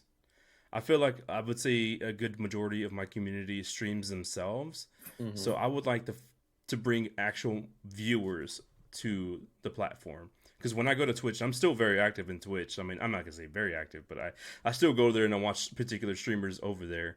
And a lot of them were just there to view and watch the content. They're not there to like promote themselves or stream themselves or anything. They just want to sit there and watch, and then we'll engage with chat itself. So I feel like I would want Mixer just to get to that point of it. I mean, they're on their way. But like I said, a lot of my community are streamers themselves versus just actual viewers. So Well, I have no problem with that. It's not an issue or anything, but I feel like that's what we need for our platform to grow. Like Rex had said in chat just now, we need to promote ourselves more. I agree with that. Mixer does not put enough into their own promotion. And they don't put enough into the idea that this is not an Xbox streaming platform. Exactly. I think that that's something that needs to be pushed a lot more. And then they need to push the fact that we exist. You know, people know because I feel like Mixer went and got Ninja, and then that put us in the spotlight. Yeah. And everybody's like, oh, Mixer is a thing because now Ninja, the biggest streamer there is on that platform. But they didn't really do much else with it. They were just like, yeah, we have Ninja now. You know, come find us. Yeah, they were like, let's get Shroud. Now we have Shroud. Cool. Yeah. Like it really needs to and they can't bring viewers. Like Mixer can't just be like, oh, okay, you know, let me type something up and now we have more viewers, you know? Yeah. I mean, they could, but that's called view botting. So the problem is we have to have something that Twitch doesn't. And I think that one of those things is accessibility across the board. Because there's no Mixer app for Sony, PlayStation. Like there's no Mixer app for PlayStation. I don't think there's a Mixer app on Nintendo, is there? Like on the Switch? No. The mobile app is horrible. Yeah. But Twitch's is horrible too. Twitch's is not as bad as Mixer's though. And then also on top of that, there's, you know, platform stability issues. So they need to work on all that stuff to make it so that it's not hard for people to watch our streams, because that's the problem. And then another thing is, if they did so Microsoft owns Mixer, obviously, and Amazon owns Twitch. If they did what Amazon does with Twitch, where they have that sub where it's, you know, Twitch Prime or whatever, if they did something with Game Pass and Mixer, that would be crazy. That would be amazing. Now because you have for PC and for Xbox. Yeah, people would love that. People. So I think it would encourage people to sub for sure, and I'm sure partners would love that too. Like, hey, y'all get a free sub, use it on me. Absolutely, yeah, absolutely. I think that's a great idea. That's one that we've talked about recently about what we thought that they should do. And then, like you said, we don't need more streamers, but I feel like more streamers would come over and therefore draw attention to Mixer a little bit more. Not big streamers that are being, you know, purchased. But they would come over on their own if there was something that was similar to the affiliate program, which is Mixer is trying to do something like that. But they went from saying that they were going to be pushing out sub buttons to certain non-partnered streams in November of last year to now they're saying question mark. Yeah, they have no today. So yeah, it definitely they definitely need to make it easier for other people to find the streams and us and yeah, Middle Age Gaming just pointed out they need to make better discoverability for new streamers. But so I found out recently that the up and coming section on Mixer is only for new streams. New accounts. Wow. So if you've been streaming first 2 months only. Yeah, if you've been streaming for more than 2 months, you're not going to. And I think that that's kind of ridiculous. Yeah. You know? Like, I feel like that should be anybody who's not partnered, who is, you know, doing really well at one day. Like they have a lot of views or something. They should pop up there. Exactly. You know? The up and coming thing is just, you're like, oh, well, you're here, you know, you just made an account. Let's put you on the front page. Like, people like us who are putting the time and the energy and the effort and everything into the platform are not getting any exposure. Yeah. And I think that that's a huge negative. It does. It rewards the wrong people. You know, because it's one of those things where I feel like they're like, hey, let's give them a taste of the front page and they'll stay. Exactly. Whereas you have us where we're, you know, we are really dedicated to the platform and everything, and we're not getting put on the front page at all, unless it's like one of our friends, Hot Rod. He's a non-partnered streamer, and he was on That was Christmas. He was featured Day. Yeah, Christmas Day. He was featured on the carousel in the front. Yeah. He was gonna stop streaming. He was like, "Yes, I'm keeping going." But the reason that he I've done the same thing too. Yeah, it was Christmas Day, and there were no partner streamers streaming. Okay. Like there were barely any. So he got put up there because the algorithm was finding whoever was higher up. You know, right? And I honestly think that non-partnered streamers should be featured as well, though I understand why non-partner streamers wouldn't be featured on that carousel, because not even all partnered streamers are featured on that thing. Right. Yeah. I definitely feel like there should be some kind of exposure on the front page for non-partner streams like ourselves. Well, even the partner streamers themselves are complaining that they're not rotating those people out on the front page. Like, they're just keeping like the main set of people, and that's it. I know Lockness was pretty happy the other day when she got like put up on there after like I don't know how long she's been partnered forever, and then she finally got put up on the front page. So you have to, from what I understand, is you have to apply for a feature. You have to apply for a feature, which is on the front. Which, I mean, we could be wrong at, because that's just our understanding. And there are partners. I've heard from partners that like they're like, oh, there's a clique. There's like the cool partners and then the non-cool partners. But I honestly feel like that probably is on the partner themselves, because they're not putting themselves into that category. They're separating themselves from that. But I think that just in general, in supporting us as streamers and making their streamers that are, putting content onto their platform, making them feel welcome and making them feel appreciated, is something that Mixer needs to work on. Yeah, I noticed that middle age. It's just right now there's I feel like there's a main focus on the top 10 games, which is or even 5. I would consider like Fortnite, of course, Apex, PUBG, maybe a new game that's coming out like right now is Kakarot and something like that, or it's just it's kind of hard. I understand. I don't know. I can't tell you why Overwatch is not as big here on Mixer. Like, you can go to Twitch at any time and there's 10,000 viewers, but there's also you also have to take in consideration that it's still much more. It's a bigger platform than us. There's just a lot more streamers and a lot more viewers in general on Twitch for anything. There you go. Eel just explained it. There's an application process, but the algorithm is used to fill in time slots that not enough people apply for, or when someone misses their spot. So you have to be on a specific time. So there's an algorithm that finds non-partner streamers, I guess, whenever partner streamers miss their spots or not enough people apply or something like that. That's crazy. I've gotten featured once as of recently, and it's because I was on like at 4 a.m. playing FIFA, and I happened to have, I think at the time I was told it was right below 100 viewers, and I was like maybe at high 80s, low 90s. Yeah. And for some reason, like you said, it had to be like that magic moment where there's no partners on, and there was somebody with generally high numbers that was streaming, and I just got selected. So I think I was featured at least for like 30-45 minutes. It was pretty crazy. That's nice. We've never been featured, and we've never been above 70 people watching us. Okay. Hello. Which is surprising, because I'll often see people who are like, I'll just be like, oh wow, this person is sitting in 150 people right now, like someone who's non-partnered and they're in the same. But for some reason, we've never gotten to that point. I think it has to do with we've never gotten a big host or anything like that. I think that it also has to do with the time that we stream. So yeah, like everybody's it's like that 6 hotspot. p.m. to 9. Yeah. So we're streaming at the same time as everybody else, and then we end our stream before other people, so we never get like rated and stuff. We don't get rated very often, but so that's, we've never been on the front page, but we were on the Mixer Twitter when Jen cosplayed. Exactly. You're still known for other stuff as well, so yeah, and y'all networked your asses off at PAX South, so I'm sure you got to know a lot more people. Yeah, we talk to a lot of people because we spend a lot of time in other people's streams, and we met them, and then we knew of people, and we introduced ourselves, and like Jen was saying, we don't like to call it networking. We call it making friends, because we feel like everybody we were talking to.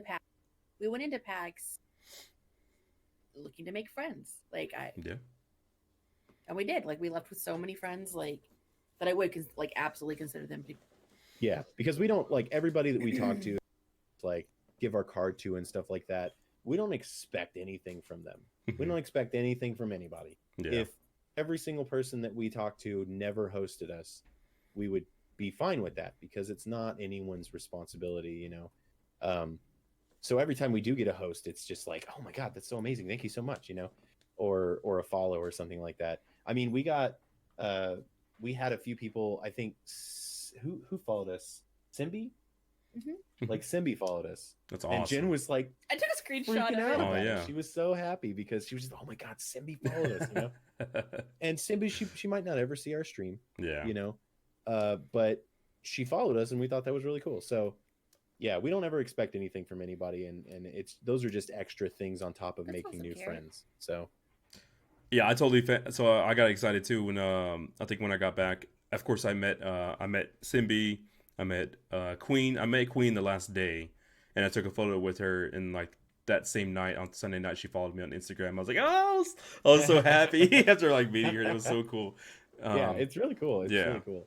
I was like, oh And my God, Queen Eliminator just followed me on Instagram. Oh my God. I think that Mixer is really cool, is really good about, their partners aren't like conceited. We haven't really met any. Exactly. We did meet one partner that was very much jaded by everything. He was just like, we asked him how PAX South was going, and he was just like, it's PAX, whatever, And so I was like, well, that sucks. That's not, that didn't encourage me to, support him or go watch him or anything. So hopefully we don't ever get to that point. But Basic Carrot, I've watched Hall before. Never middle-aged, though. We'll probably start. On that one. But yeah, I've watched Hall before.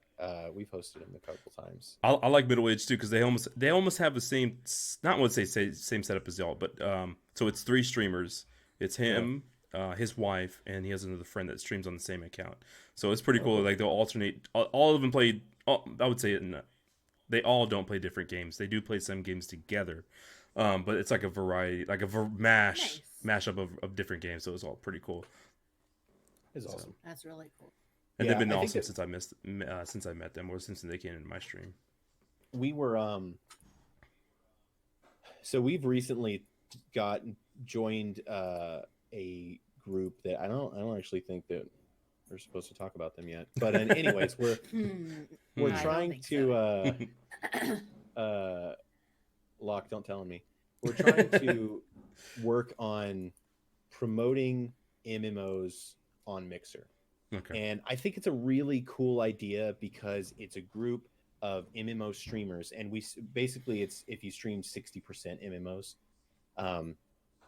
where they don't have a big following here, and that's the point. That's the reason that we're coming together and we're supporting each other, because we have Final Fantasy 14 streamers, we have ESO streamers, and we have World of Warcraft streamers, which are Jen and I, and then Locke,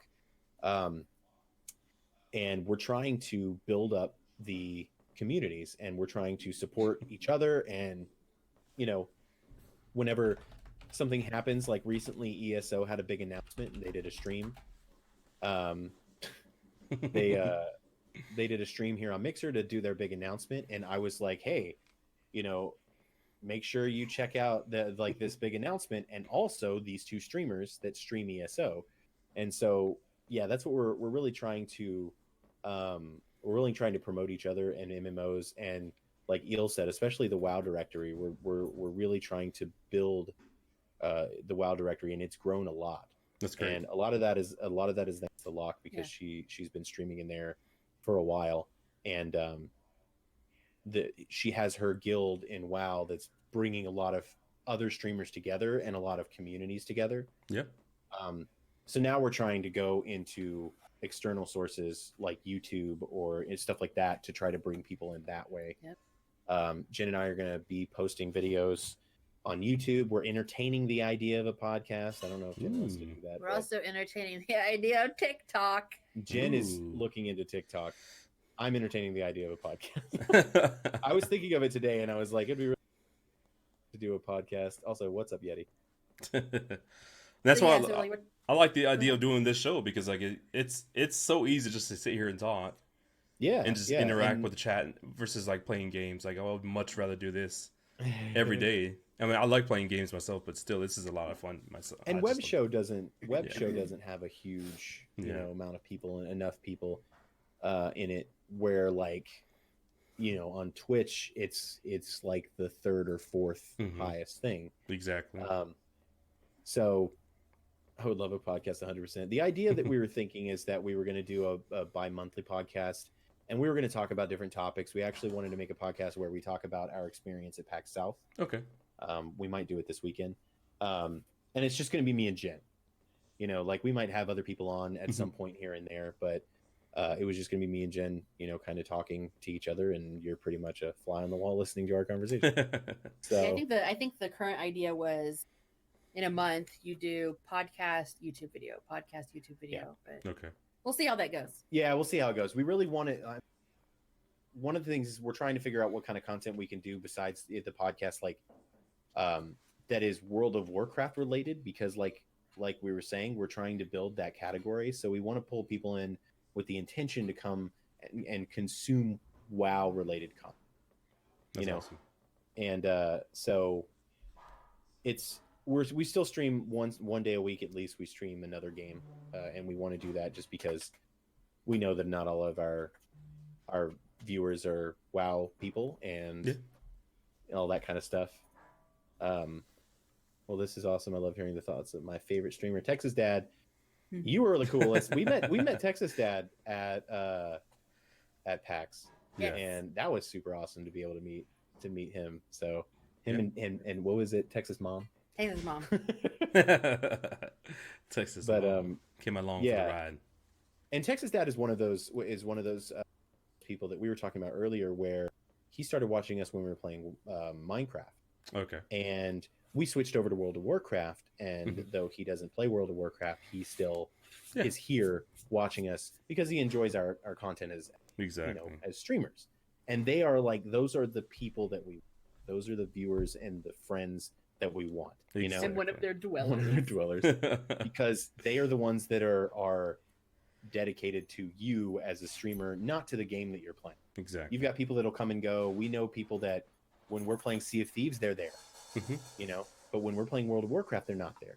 And so it's really it's difficult to find them. And Jen actually had to work on making sure, like, work on her attachment to viewers, because there were times where viewers that would watch us and be really involved in our stream would just disappear. Yeah. And Jen would just be like, we haven't seen them in so long. Where are they? And I was like, Jen, there are people with lives who don't need to sit here and watch us. It's hard though, because like we were talking about earlier, like they're like, to me, they're my friends, and like where did they go? But like it's gotten better, but it's gotten she understands more that a lot of people are, they have lives. They've got other stuff to do, you know. Yeah. They're honestly doing us a favor when they're sitting there watching us, you know. Exactly. I tell them all the time, like, you literally could be doing anything else in your life right now, but you're like sitting here either on your Xbox or phone or PC watching us play games and like just genuinely hanging out with us. So it's the greatest thing in the world. It's the greatest honor, and it humbles me every time I stream to have people that want to come back and just hang out with me. Like, it's crazy to think about. Yeah, exactly. Somebody said, do you find it hard to keep viewers going from game to game? Like, someone who watched you WoW won't come and watch you play Minecraft. Yes. Yeah. And that's what we're saying. Like, the people that stick around are the people that we really want in our community. Not that we don't want anybody else. Yeah, I was about to mind. We love having anybody watching us, and we love people who will just watch us for one game. But the people who are really going to be the core of your community and are going to help you build your community are the ones that are going to watch no matter what game you're playing. Absolutely. And we have people like that. We might have like 5 or 6, but we have people like that, and that's what's awesome, you know. And they're like all the people that you met when you went to PAX. Like, me and Jen, I was amazed by the fact. I was like, man, you see all these people that came to hang out with Dilla? Like, that's crazy.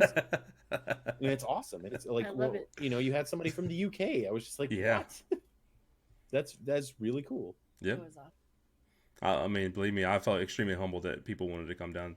I mean, they came down for their own reasons too. Like, they wanted to experience the whole convention itself. But I mean, like, we planned it for months, you know, for them to like rent a house together and do things together. Not, you know, not only just a convention, but we, outside of the convention, we did other things. We went to bars, and I took them to eat barbecue for the first time in their lives. I mean, or at least Texas barbecue. Anything outside of Texas is not barbecue. But I know. I was about to say, you mean good barbecue? Good barbecue, exactly. So, not only, yeah, it was just an awesome time, an unforgettable time. I'll never forget it. So it was a lot of fun. So, and it was great meeting Yeti too. We got to meet Yeti. Yeti, Finally. Yep. He was. So I don't know if he. I don't remember if he was so sweaty when y'all met him though, but he's still Yeti. I'm getting kind of sweaty right now. It's fine. I'm sorry, are you Jen? for sure going to PAX West? Or is that still thinking about it? 60-40 right now. 60 saying that I do want to go. Yeah. Okay. It was just a matter of just saving it in my mind. So for sure, I need a date. I need to know when it's happening. We probably won't know that until PAX East is done. So they actually do have dates out. It's It not was on, oh. It's not on. It's not on their website. It's not on the website. The schedule was. The schedule was leaked. Ooh. I've never tried WoW. Should I try it? Middle Age. If you are interested in playing WoW, there is a growing community of WoW streamers here on Mixer, which include me and Jen and Heyyy Loch Ness, and other streamers like Guillotine and Scaramouche and For the Gym. Like, we have a really big growing group of streamers. So and like Eel said, it's free to level 20. Absolutely. So yeah, I got to see Reforged at BlizzCon. It was pretty cool. So PAX we'll answer your questions. We'll be there to help you. Eel is the most helpful person that you will ever meet in World of Warcraft. PAX West is Labor Day weekend, so September 4th through the 7th. That's not good. What's up, Paul? Not for my job. I may have to come up with something. Maybe I can try to switch somebody's schedule because it is really hard. From my job, it's really hard for me to get like weekends off. Yeah. Well, I mean, like holiday weekends, not just weekends, but holiday weekends. Alliance. When Eric met me, I was Horde. When Jen and I met, she was Horde and I was Alliance, and I was very anti-Horde. She was very whatever. So she switched out. She switched. She flipped. And no, you can have all the dumb questions, especially if you've never played before. Horde is not cooler. Horde is so here's lame. the other thing. Of Mixer streamers who are playing WoW or playing Alliance. Yes, that's true. So for us right now, in order to grow that, I play a Worgen. That's what we do. Middle-aged Worgens. I play a Worgen. They're Alliance. He's on one. I love it, and you can turn into a human too, dude. You can fight. It's awesome. It is cool. It's my favorite, and yeah, they are definitely. You sold me. It's done. He's downloading it right now. Alliance. But yeah, so look, wow. I hear ringing. She heard it, yeah. So yeah, so Locke and us, and then a few other streamers were like, pretty much, we play WoW and we play Alliance, so everybody's having to kind of switch over just because of that. Because we have a lot of Horde people that we raid with because we started raiding on Thursdays. We have a lot of Horde players that are raiding on Alliance because they're raiding with us. So there's always a lot of like back and forth between Horde and Alliance players in our streams. Are just like, oh yeah, because Horde sucks, and they're like, hey, I'll leave right now. So the 2 times that we've rated so far on Worgen Thursdays, Death Knight, you can do it. There's been about let's say 20 people, and out of those 20 people, I think about 6 to 8 of them are streamers streaming on Mixer in the WoW category. Insane Savage, yes, we did meet. It was not asked. To be technical about it, Tell the story, Eric. Jen and I met on a dating site called Geek to Geek, which is exactly what it sounds like. It is a dating site for geeks. And I messaged Is it still her. Around? Maybe I messaged her, and my first line was, "What character and class do you play in WoW?" That was it. That was pretty much all I did. And Jen was just like, "Yeah." I didn't answer him for like. Yeah, she was like, "This guy." She left you on red. Yeah. So then she finally answered, and first date was in. So yeah, we hung out in Stormwind. And then we found out we lived in the same neighborhood. And then we found out that we lived in. Oh my god, that's kind of crazy. Yeah. Yep. I could walk to her house. Smooth. Wow. I did walk to her. Yeah. Look at you, Casanova. Geek to Geek, yeah. It's the number 2. I don't know. Paul. Yeah, that's the other reason Alliance, we can help more on that side. Yeah, Alliance. So Alliance is still around. Alliance sucks at PvP, but everything else we're awesome. But I think last time I checked the numbers, 70% of players played Horde, and Horde is it's definitely more. Horde is just full of all those freaking emo Hot Topic kids who think they're cool. They wear spike bracelets and they're listening to death metal. Yeah. No. If I go Horde, I'm gonna get myself a spike bracelet. You A should. spike bracelet. A Just spike because. necklace too. And I should make an alternate like personality and make a new account, and I stream on a Exactly. Horde character, and I'm just Exactly. wearing like all emo stuff, Yes. eyeliner, highlight. listening to freaking Paint your like heavy nails. death metal stuff. Yeah. Yeah. Paint your nails. He was like, "Yeah, Horde's so cool, guys." I can't put my hair in front of my face. Guys, You already got it. Yeah. But I can't have this. This is kind of an alliance, like looking. The little Murloc. Oh Yes, my Jen, god. Jen and I were brought together by fate. That's But crazy. and then we had a Legend of Zelda wedding. Oh yeah. We weren't dressed as characters or anything. It was, let's say, inspired. It was by. inspired Themed, by like a Zelda. theme. Yeah, it was themed. I walked yeah. down the aisle to Zelda's Lullaby. And then Mm. when we turned around and said, "Now pronounce you husband and wife," they played the doo doo doo doo sound, and my best man held up a sign that says, "You have attained wife." Actually, I have a photo of it. Hold on. Oh, wait, back there. Oh gosh, he's gonna knock everything down. It's okay. It's for the super content. dusty, dude. This thing is. Oh Jesus! That was a bad Yeah, idea. that was a bad idea. Sorry. So there's a cool story to this. So you can see right here, that's my best man holding a sign up that says "You You attained the wife." reflection. And there's a really cool story to this right here. So this frame, we bought it at a con years ago. Well, I'm just gonna see if I can And- like blow it up. I'm trying to blow up your camera so you can see it a little bit more. Oh, Yeah, that we- makes it worse. There we go. Ow, ow. Wait. Hold it up here. Yeah. There we go. There There you you go. go. Now you can see it. Yeah. Unchained wife. Okay. Yeah, it was like holding her hand up in the air. So this frame, we bought it at a con, and years later we found out we had one of our viewers was watching us, and she was just like, "Yeah, we've met before." And we're like, "What?" And she was like, "We're friends on Facebook." And I was like, "What?" And she's our mod now. Simi, she's our mod. She made this frame. We bought this frame for her. Oh, when wow. Her and her husband went to cons and they made pixel art. That's awesome. And then years later, we found each other again, and she made this for us. Isn't that So crazy? it was awesome. So It's a yeah, she's small one of our world. mods. Yeah, she's It's like, a y'all small bought the world. Zelda frame. Shut up. I was What's up? like, it's on our mantle. Catch me. Flashpoint. Yo, catch. Premium. Oh yeah. Gio said he so- fell in love with y'all. He wants to marry y'all both. Okay. We are nerds. Like I've noticed at least that a lot of streamers that you see, like they play video games and they like video games, but outside of that, Mhm. they're just like, they're into sports and going to bars and whatever the regular person thing is, I guess. We're nerds, man. If you see our freaking house, like it is so just there's nerdy crap everywhere. I've got like replicas of the freaking Fallout here. I just like reach on top of my desk. This is the plasma pistol from Fallout. Like, and behind it is the plasma rifle. It's too big for me to pull down. I got Pepe on top of it. It's got Pepe from Oh. World of Warcraft. I have this is a freaking Pip-Boy from Fallout 76. So yeah, we've got we're just Hashtag Risba. super hardcore nerds over here. Oh, that's a good question, Haldan. I don't think we did talk about that. If this was asked, ignore me, but why did you choose Flashpoint?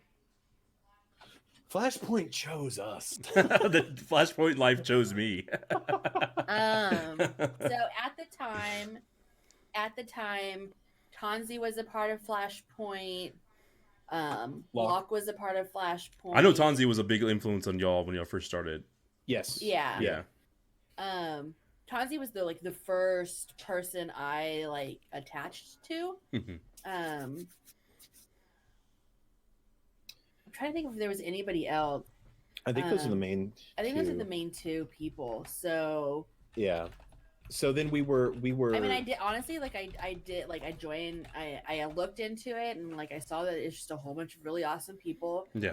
We joined the Discord. We're chatting with them, put in an application, got accepted to the academy. Yeah. We were actually told the day after my grandfather's funeral, when we were in Chicago, that they were bumping us up to the main team. So yeah, that was good timing. yeah, there. it helped us lift the spirits feel a up. little bit better about it. Like I woke up Eric and I was just like, we were super happy because we didn't think that we would have bumped up to the main team until we got partnered. But they ended up bumping up us. They ended up bumping up Catch Me at the same time. Jamie Lynn, yeah. Mm-hmm. I'm holding you guys to it. I'll start WoW. Yeah, dude, awesome. join. You gotta. We gotta figure. Discord. Our Discord and Locke's Discord is where we all chat. Yep. And then, but we looked into Flashpoint because Tonzi was in Flashpoint. Your Own Stupidity is a mod for her, yeah, I don't know. I think he still is. And so he knew us because we hung out in there a lot. So then he found, later middle age, he found our stream through that and would watch us, and he liked our stuff. So because of that, he started kind of like pushing for us to be a part of Flashpoint. Mm-hmm. So he kind of took us under his wing, and he actually had some pretty, like, he had some pull in Flashpoint. And now he's the business director, I believe, the director of business for Flashpoint. So yeah, we had him backing us, and then of course, whenever our name popped up, we had Heyyy Loch Ness, who was just like, oh yeah, they're the best, and because she's awesome. So yeah, I really feel like, and I feel like because we're a couple stream, and that's not a super common thing, that helped us get into the academy. And then yeah, from there we got promoted up. So we just, to be honest, there wasn't a whole bunch of different teams that we were looking at or anything, but we looked into them once we knew that there was interest. Also, the only one that I really was looking at besides Flashpoint was Epidemic, because I know a few people on that team as well. But outside of that, I mean, I really don't know. I can't name another team that I was like even interested in looking at. Besides the stream team, I'm a part of a stream team now with the Gentle Lounge, which is run by Gentle Nim. Okay. But I mean, other than that, I mean, it's just something like I wasn't really interested in doing. So I know that there's the variety Shed. The Shed. The Shed, yes, I've heard of them. DK. And so the thing about stream teams is they're interesting, but they don't always help you. Yeah. You know, a lot of times they're just kind of these things that you're a part of. And you have to, I feel like that's why one of the reasons to be in one of those bigger teams is because, one, it's more difficult to get into those teams because they have higher, they have exclusive, high standards. Right? Yeah. And then on top of that, once you get in there, they're going to help you as much as they can and promote you. And, you have other streamers. Like, I mean, we've got a lot of big streamers in Flashpoint. Ice Rocker is in Flashpoint. Ice Rocker just joined Flashpoint. Yeah. Who else do we have? Mr. Pack. I know Mr. Pack is in there. iCharlie's in there. Yep. Kareem Cheese. Kareem, yeah. So we've got a lot of big streamers in there. Kareem Cheese. I just love it so much. And they are. Yeah, they are. Cabby. Cabby. Yep. Yeah. They are. It is run like a business, and it is absolutely ran like a business, and I didn't realize that to the extent of how it was ran like a business until this last weekend. In fact, we Drew, who is Your Own Stupidity, was telling us that he was in meetings at PAX. He was having meetings with the Flashpoint partners, and he was in there with them. Yeah, and I was like, "That's crazy." That Flashpoint is to the point where they're having meetings on behalf of the partners, and with those partners, they're a part of that. Now, we are a part of Flashpoint. Flashpoint is an esports organization, and we are a part of the team as part of their stream team. Right. Yeah. So we're not a part of the esports team because we don't play competitive games. We suck at those kind of games anyway. So we're only a part of it because they wanted to spread out and have a stream team and then their esports team, that play competitively and stuff. So, but we are freaking lucky as hell that we got on this team. Like, absolutely. Secret society. We're so lucky, and it really, like I said before, I don't know if I said it on the stream, but we didn't really feel like we were a real part of the team until we met everybody and went to that Flashpoint dinner at PAX. And we didn't feel like we were part of the team, not because of them, but because of ourselves. Yeah, like that self-doubt. Because of our own insecurity. Yeah. So we're not partnered. There's four people in the team that aren't partnered. And, we don't play these kind of games. Like we felt like we were part of that team for some reason, because we were, we freaking checked a box. They're like, what do we need? We need two fat people who stream together. The husband and wife that stream, and so let's get these guys. I don't know. So that's how it felt. But then when and we went to the Flashpoint dinner, and it was like everybody was just like, oh hey, Jen and Eric, like they knew who we were. Like, we were there were, to be fair, there were people who did not know. There are people who we introduced ourselves. Yeah. But it was just like cream cheese. Mm-hmm. I was like, oh, like you're standing behind me. I might as well introduce myself. I'm Jen. And he was like, yeah, I know you. I know who you are. You don't have to tell me. And I was like, I Charlie did the same thing. Yeah. And so it was really cool. We never thought the fact that we were like these... Like Ice Rocker didn't even let me introduce myself. Just came up and gave me a big old hug. We're like, so these streamers that are, partner streamers, they're well known on the platform, and they knew who we were. And we were just like, what? That's amazing. That's crazy. Yeah. They've never hosted us or rated us or probably even watched our streams, but the fact that they knew who we were, we were just like, okay, this is awesome. This is... That's really how I totally felt with Kareem. Like, I'm not part of. I mean, I have jumped in Kareem's channel, and I knew the reason I met Kareem is through the One Champ, and the One Champ was always shouting him out, talking about him. So I followed him through his community, and I would always pop in Kareem's channel.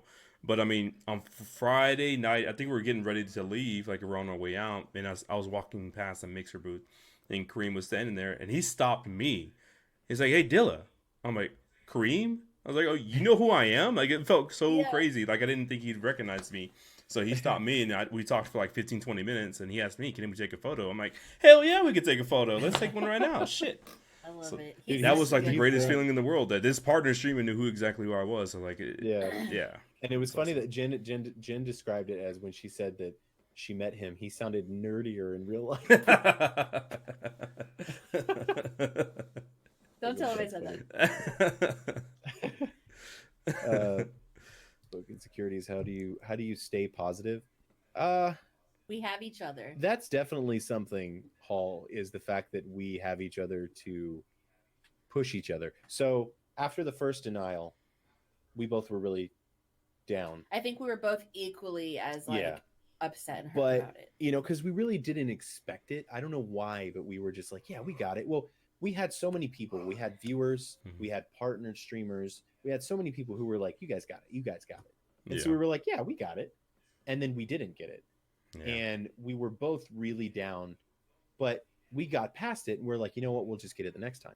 So then the next time we got denied, Jin was just like, no, I'm done. And to be totally honest with you guys, Jin and I had a big fight. We had a huge argument about streaming because of that. Yeah. And so we got past that. We decided that we were going to continue. And then we got denied a third time. And then the third time I wanted to quit. And like, I was 100% like, nah, I'm done. This is it. I'm done. Mixer is not paying attention to us. They're not actually looking at us for more than just a number. And I was really mad. And it was the week of Christmas. The week of Christmas. Yeah. Yeah. So I was 100% done. And Jen was just like, no, let's keep going. Let's get past PAX. And which was the best thing for us to do, because we came back from PAX being just like, you know. And then I got sick. And then Jen got sick. We had internet issues. Yeah. But we're super motivated. We still feel motivated now. And it's hard not to want the partnership. And it's hard because people always say, oh, just stream because you love streaming. Don't stream because you want to be partnered. But that we're all wanting to be partnered. And it's hard not to want that. It goes back to what, like, over and over again, like, it's the validation. Yeah, it's a validation of being partnered. And it's silly, and we shouldn't want that, but everybody does. Yeah, exactly. Yeah. So we got past it. We're past it now, and I don't know what's going to happen when we get our fourth denial. But we'll see, because so the problem is that from our understanding, and I don't know if we've said this on stream, but from our understanding with the person that we spoke to, you have to, for variety streamers, you have to get 30 plus views, average 30 plus views without hosts. Yeah. So that's something that's new. Yeah. Before, hosts counted. Now hosts don't count. And Jen and I barely get maybe 15 without hosts. Yeah. So we don't think that there's any way in hell that we're going to get that number. So it's really just, it's one of those things where we've gotten to the point now where we are 90% sure that we're not going to get partnered. And it sucks. And, people say it's pessimistic. Now, oh, don't say that. And it's great. And we love the fact that people support us like that. But realistically, in our opinion, I guess, it's just, we don't see Mixer having the viewers that they're asking us to have. Exactly. So if they bumped it up to 30 with hosts, that would be understandable. Yeah. But 30 without hosts, there are partner streamers who sit at 10. Yeah. On a regular basis. Yeah. So that's rough. Mm-hmm. That's super rough. And so we don't know if we'll ever get that. But everybody watching, the best thing you can do to support your favorite non-partner streamer is that if you are watching them and they get hosted, like if someone hosts, like Dilla, if we hosted Dilla, click through to his channel. Don't watch through our host. Right. Don't watch through the host. Yeah, actually click. Don't watch through the host. Yeah. Click on the channel and watch directly, because then your view counts. Right. Yeah. Because otherwise your view is not going to count if you're watching through us. And I know that people like to farm sparks, so that's why you might want to sit on Locke's channel while farming sparks. You can still have her channel in the background. You can still. But if you can, if you're in a position where you keep her channel open, mute one of them, and pull up that channel so that you're watching it directly. Mm-hmm. Because it's going to be, and this is like I said, this stuff that from someone who we don't want to say who they are, because they might not want that information out there or something, but we heard it from them, and they're a pretty reliable source. So, and I believe it too, because of the way that partnership has been going recently. The people that are getting partners are people who have higher numbers. So, well, because our last two 30-day averages, 29 playing variety games, and we got denied. So the 30 above without host absolutely makes sense. Like, it makes sense, and it's higher. But it's like if you had the information before you got denied this last time, you wouldn't have felt as bad. Like, okay, now I know where I stand. Yeah. We definitely would have said we're not where we're supposed to be for this, so we're not probably not going to apply. And what we were told is, because we were like, well, how do we? And we were just kind of so you can sit there. So there's Mixer stats, there's Arsenal GG, and then Social Blade. All of them take into consideration host. All of them take into consideration host, and they don't show you a number without host. So they were like, what you have to do? Okay. So this is what I do. And I know it's ridiculous, and I shouldn't have to be looking at numbers. Okay, cool. It is 6:02, and Dilla hosted me with 5 people. So that at the end of the stream, when we see our number, we can and that's just that's just for me. So I can be like, probably we're at 40, but we're probably more at 20. But to help better that, get a grasp of where we're actually sitting at. Yeah. So it's definitely disheartening and everything getting denied, but it's not. So far, it hasn't derailed us, and it's gotten close. But we're just speed bumps. We're just trying to keep going because we're still enjoying streaming, and I think that the moment that we get denied and then we're like, you know what, this isn't worth it, then we'll stop. Yeah. But it's gotten to the point now where it's like it almost feels like people expect like we would be letting down more people if we stop streaming. And it's one of those things where I did it for 6 years. So mix it up. Statistics show host view and normal.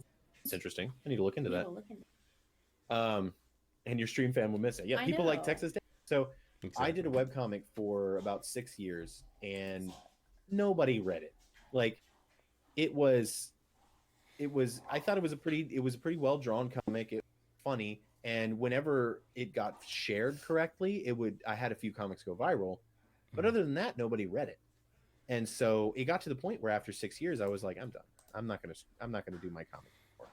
And a whole one person probably got upset, you know. But yeah, because it was unseen. And with this, I feel like if we stopped, there would actually genuinely be people who were like, "Oh, come on, why? What? No, we don't want you to stop streaming." And it's the first time that anything that we've ever done, anything that I've ever done, especially because I do a lot of stuff. Streaming is the one thing that Eric can use all of his talents in. So I've been in a band. All of the things. I've done I was in a band for a long time. I did comics and art for a long time. We did YouTube, and streaming is a culmination of all those things together. Yeah. And so that's probably why I like streaming so much, because I used to have a button where I could draw, which I want to bring back eventually, but you know, technology reasons I can't. But I would have a button where I would draw a sketch. I have a button where I play guitar. I do the art for our streams. So it's like I can use everything. I edit clips for, you know, videos and stuff like that. And it all comes down to relating to the stream. So I can use all of that for this. And that's why I think why we've stuck with it for so long. And then in that, we've gotten a lot of people. What are you smiling about over there? Read what Ilf posted. Believe it or not, I read it. I don't think I ever mentioned that, but I found your comic. Wow, features are back. What? That's crazy. Are you serious? That is super crazy. Eel was the one that got mad. He was the one that was disappointed. He was that one viewer. He was the one. He was the one. We found him. Well, you know what else is kind of funny? So our YouTube channel, the most popular video that we had on that channel was a tutorial that I made. You told me about that. Yeah, it was a tutorial on how to use a DSLR as a webcam. Mm-hmm. And me and Locke were walking around at BlizzCon. We were from BlizzCon to go eat. Yeah, and so I was talking to her about it. We were just chatting about, you know, YouTube, and I was just like, yeah, I made this video about how to use your webcam or your DSLR as a webcam. And she's like, are you serious? And I was like, yeah.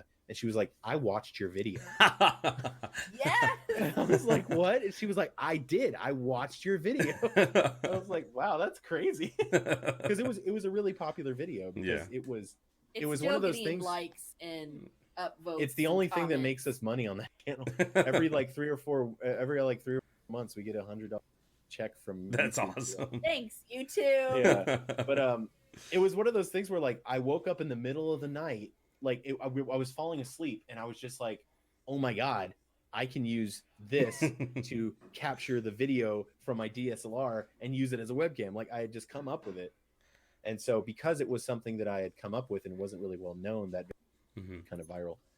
But yeah, we've done a lot of stuff, and we've gone viral in certain areas, like our Fallout Mario. If you Google anybody in chat, go Google Fallout Mario and look at the images. The first thing that's going to pop up is us. Because it just got really popular, and the cosplay went viral. Yeah. So there's been that. We've had, you know, comics that have gone viral and stuff like that, but we've never been really truly successful until we started streaming.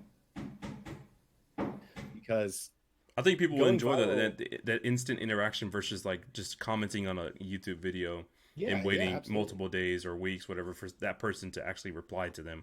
You know, that instant interaction is just so much more. Mixer's FTL is a game changer. Yeah.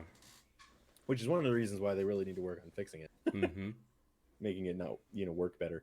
But yeah, that was a game changer. Like the moment that I think that when Locke did a stream like a few days ago or yesterday, I honestly don't know. I have a horrible memory. with a Twitch streamer, and he was doing an interview with her, a podcast, and he was like, they were talking about FTL, and she was like, okay, whenever you guys hear me, start typing in chat. And like immediately everybody started typing in chat. Yeah. And the guy, he was just like, wow. Because Instant. that's yeah. Thanks, FTL Texas Dad. is amazing. Yeah. Yeah, thanks, Texas Dad.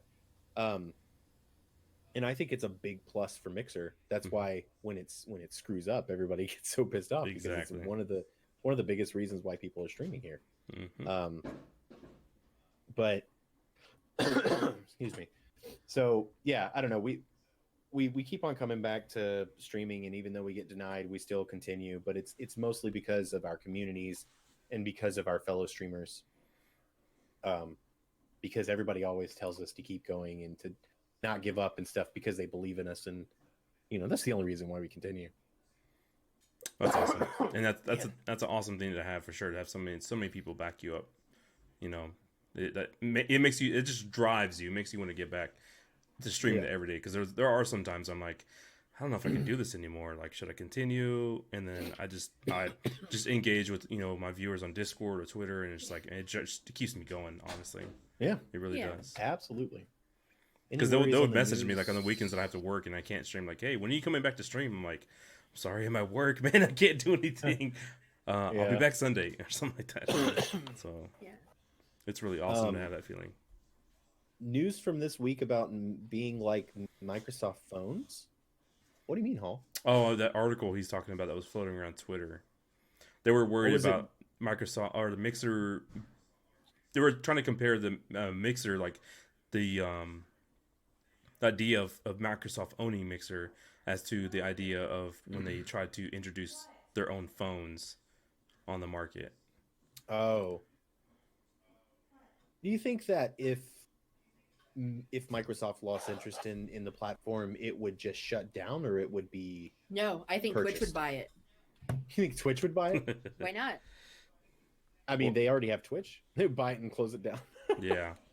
Well, I mean, or you integrate it somehow, or another company comes or up Sony. and says, like you said, Sony doesn't have their own platform. Like, scoop it up. Disney. Come on, Disney. Yeah. Y'all have to be teen. I don't think so. I think that the reason that part of the reason that we they would probably be interested in buying the rights to FTL. Yeah, I can see that. That's true. Part of the reason that we stream on this platform is because we believe that it's going to be successful. Absolutely. And it definitely has hiccups, but like Mixer, like I said earlier, they made a big change when they got rid of all of those stupid follow for follow and spark farming channels. And it sucks that it was a reactive thing. I think that it's something they were working on, but I think pushed it because of all of the, the exodus that happened where who was it? Invade left to go to Twitch. But they're definitely listening, and they're definitely.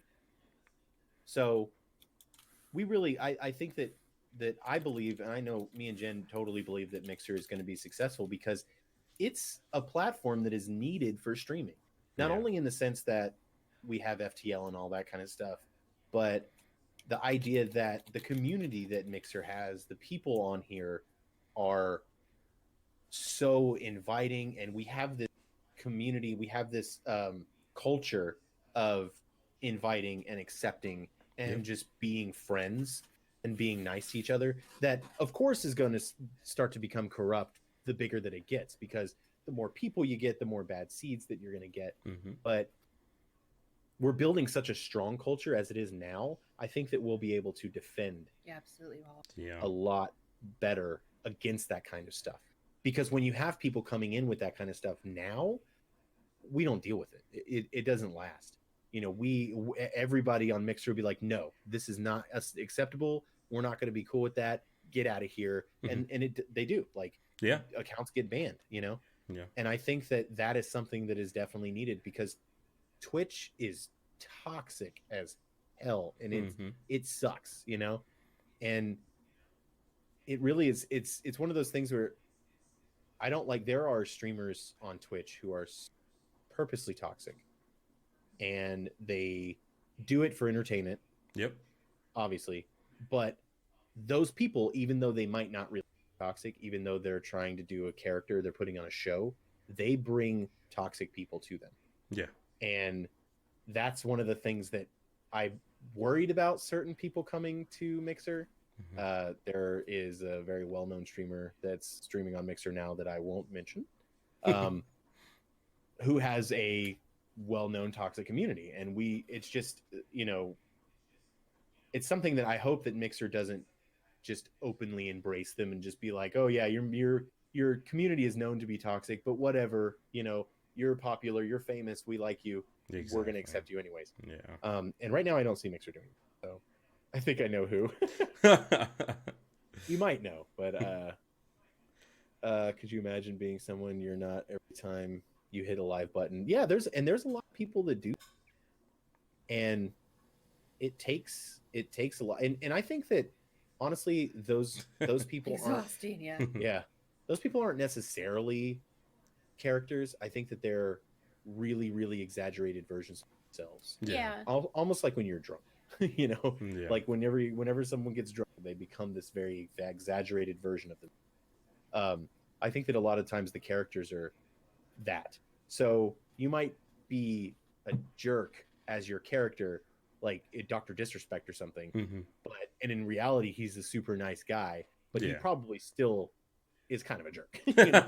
Like that's just, I think that's the idea, because we definitely, Jen and I are not characters at all, and I honestly, I wouldn't even say that we're exaggerating versions of ourselves, because we are, and that's one of the things that we heard other people say, like when they met us, they're like, you guys are just like you are on stream. Exactly. And we're like, you're literally just watching Jen and I play video games together. If the cameras were off, we might not talk as much, but we would still be the same way, Yeah. I might be slouching a lot more underneath a blanket. Yeah, Jen wouldn't have, the difference would be Jen wouldn't have makeup. She'd be like, you guys make me put makeup on to play video every day. Makeup on. Sure. So if you do not know, I'm gonna post this in chat. Okay, so Level Upcast. Let me make sure I linked it right. Okay, so if you don't, every Friday at 2 p.m. Central Time, very good point. Level Upcast, they do an hour-long web show like we're doing now, and they talk about all the Mixer news. They announce the new Mixer partners. Watch it. It's really the best place. I put it in my phone. Yeah. At 1:45 every Friday, so that we're in there, so that we and they do the thing at the last 15 minutes. You can get onto Twitter and do hashtag Ask Mixer. I've asked if you questions have something for sure that you want to ask, and most of the time, I mean, because obviously if there's only 15 minutes and they have 100 questions, they're not gonna be able to get to all of them. But a lot of times, they go through a good chunk of those, and I think that that's something that a lot of people don't know about. And they don't avoid questions either. Correct. I think that every week they get a question about when sub buttons are coming, and I think that pretty much every week they answer it, and they say, we're still working on it, we're not at we don't have a date yet, but we are working on it. They don't avoid those questions, they'll answer them. And your break time just changed on Friday. The hosts are super good guys. We actually met Andy, who's one of the hosts, and Stein, I got to talk to. Used to be on, I don't know if he's still on the show, he hasn't been on for a while, but Stein and Andy, super nice guys. We actually took a photo with them. It's on Twitter, but we talked to them both for a good 10 minutes or so.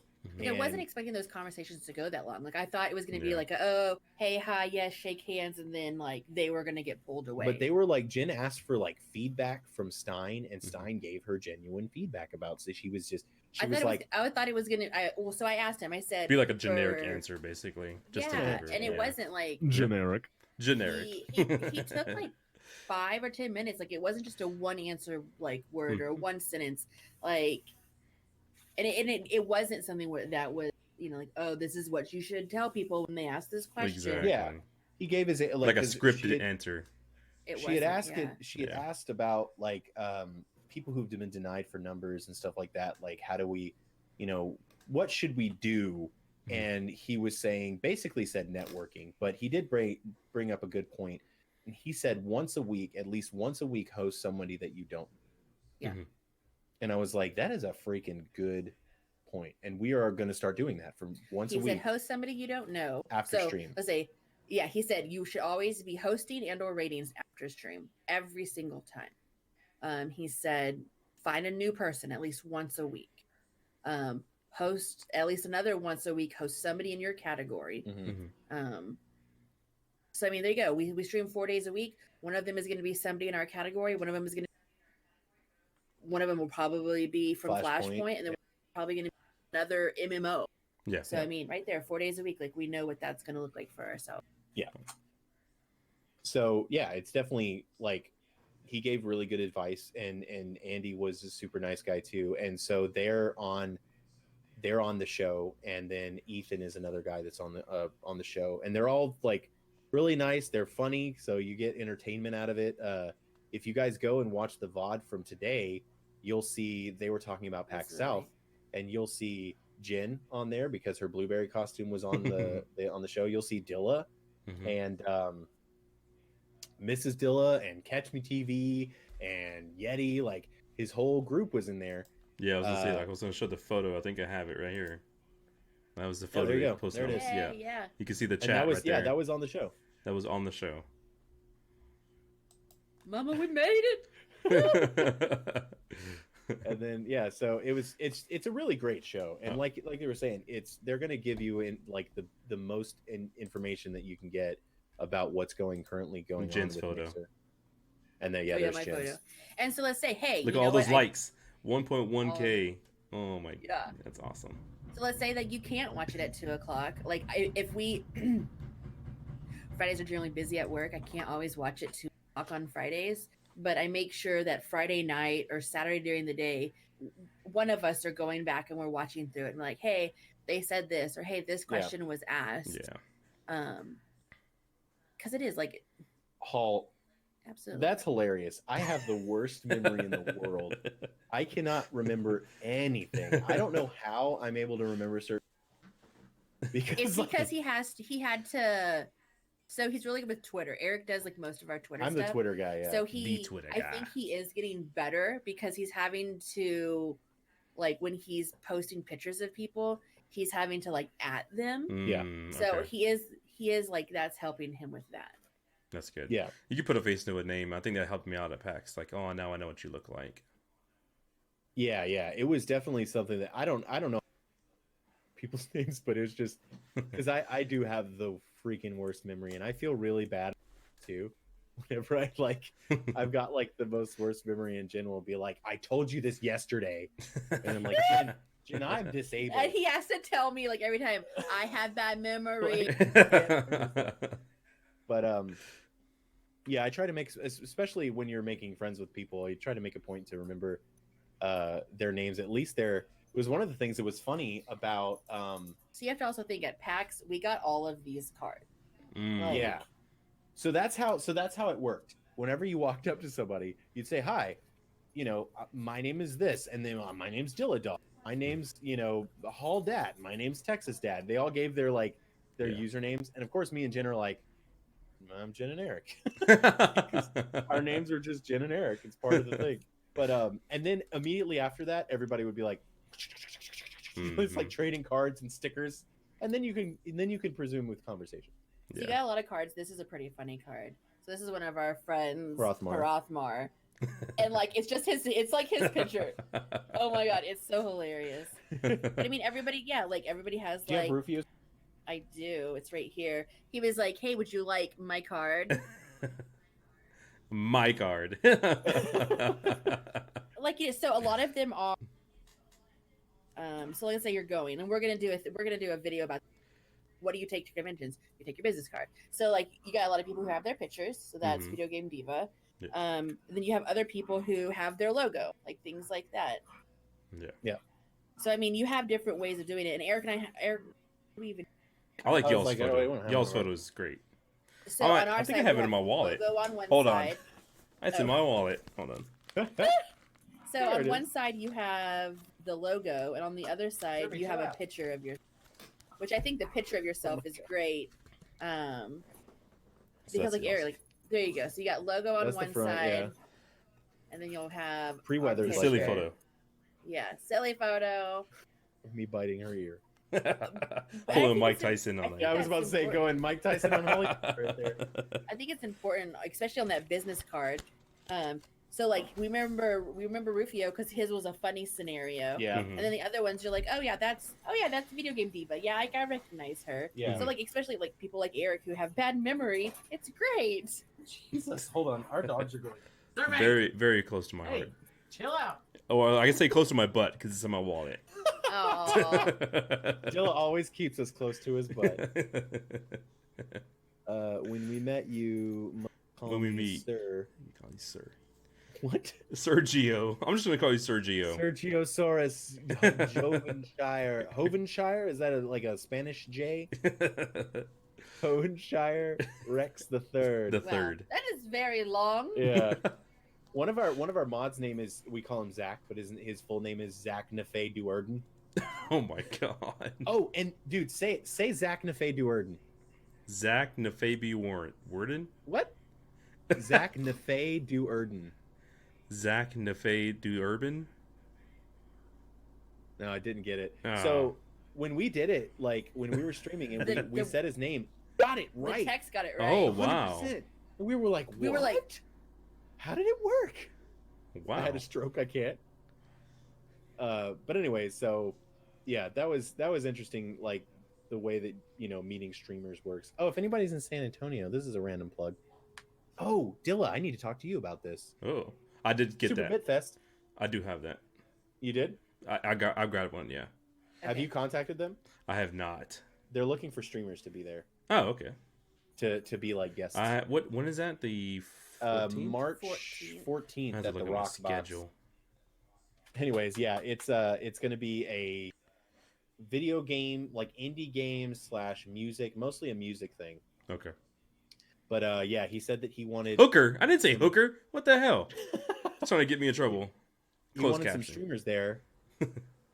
And we were like, well, we know some local streamers that can come. I think that we're probably going to end up cosplaying, so Okay. yeah, it's pretty cool. It's going to be cool. Y'all doing the Mario thing, or y'all gonna do the blueberry? Probably, yeah. That's the Okay. one we're known for. So Okay. we didn't do it at PAX South this year, and I honestly Yeah. The Rock Boxes were the Tim Burton ball. That was awesome. Yeah, I remember that. So we have been to the Rock Box. cool. I don't think I've ever been there. It's like a giant warehouse kind of. I was about to say it's a pretty decent sized venue. He showed us the of the thing. There's like 3 or 4 levels. Like that's like a long building from what I remember. And there's like an outside. I think there's an outside area. Well, they have too. like the Thanks for the main alert, Texas stage Dad. area, and they're gonna have the main stage area and then an area for people to stand or whatever, and then they're gonna have in the back Yes. of that main area, they're gonna have like tables and all that stuff. Yeah. Okay. Oh yeah, That's awesome news, Hall. That I'm glad you can go, man. Like I said, I'm like 60-40 right now. I just now that I know the date, now I have to plan to see if anybody can work for me. I have to probably have to switch with somebody. Start Oh, asking that is now. awesome because Yeah. so it is gonna be cool to meet you. It is. It's so cool meeting other streamers. Like I remember we were eating dinner with Migos Moo, and I remember sitting there thinking, I'm eating dinner with Migos Moo right now. What the heck is going on? Like Just like just reflecting, so like, weird. oh my god, yeah. Because we've had this like we've had this relationship that has been through a freaking screen and in text, and so when we met, I was just like it's kind of surreal. There's Zach. There's Zach Nefay Duerden. Zach Nefay Duerden. Hello, Zach Nefay Duerden. So like, Yes, we're gonna do a YouTube video on kind of from what we experienced at PAX South. Yeah, what awesome. we think you should bring as a streamer. you should bring with you, how to approach other streamers and that Yes. kind of stuff. Yeah. There was a point where I was standing there, and next to me was Tanzi was standing next to me. Jen and I were standing there. Tanzi walked up to us. Tanzi was standing next to me. We were kind of chatting, and then Lindsay Wood walked up, and then Lindsay Wood was chatting with us. And I was like, I had one of those moments where I was like, this is just the weirdest, like casually sitting here with people who I see on the front page of Mixer all the time. Exactly. And they're just like, and they walked up to us. Yeah. And they're just like sitting here chatting and like, hey, what's up, man? How's it going? Lindsay Wood was dancing to some Something. Wu-Tang or something like Yeah. that. But it was really weird. Yeah, Zach is a child assistant.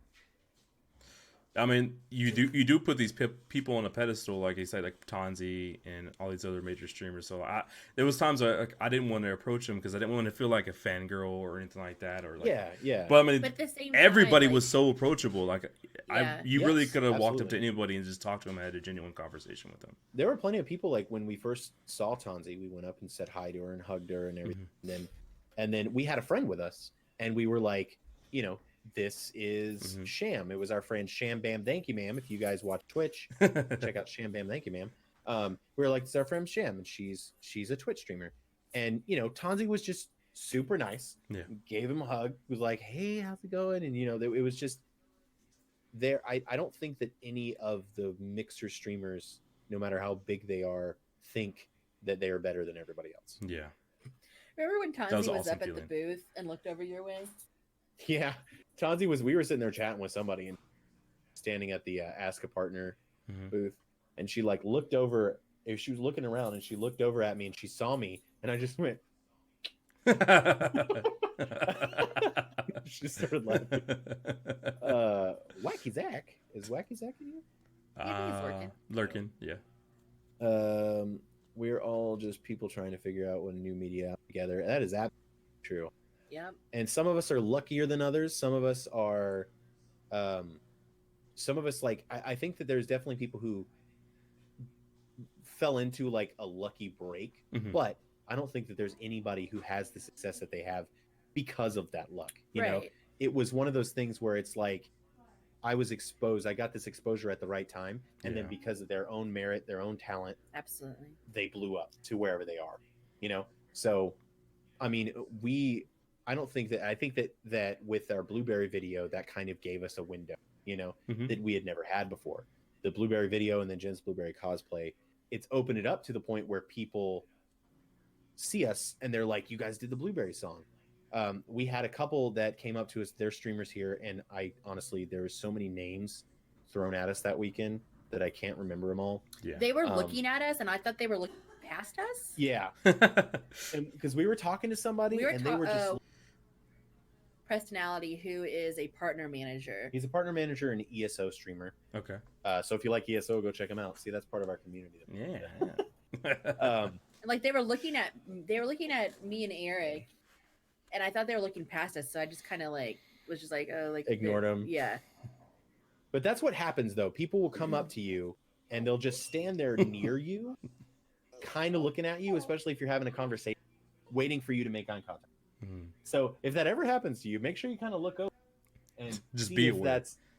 see if that because they'll make eye contact with you and then they'll just be like, we're going to talk now. This is happening. We're going to do this. Yeah. Yeah. And she was like, can we get a photo with you? Because the Blueberry song was amazing. That's awesome. Cosplay was the best. And so, Rez, would you chill out? And so we went to the booth and we actually took a photo with the big Blueberry emote or the Blueberry sticker with them, me and Jen and it was really cool. It was really random too. Yeah. But so we definitely got a lot of exposure because of that. We're becoming known as the people that did the Blueberry song and Jen's the Blueberry cosplay. Oh, I have a funny story. So remember my sign? It said Blueberry Girl, GRL.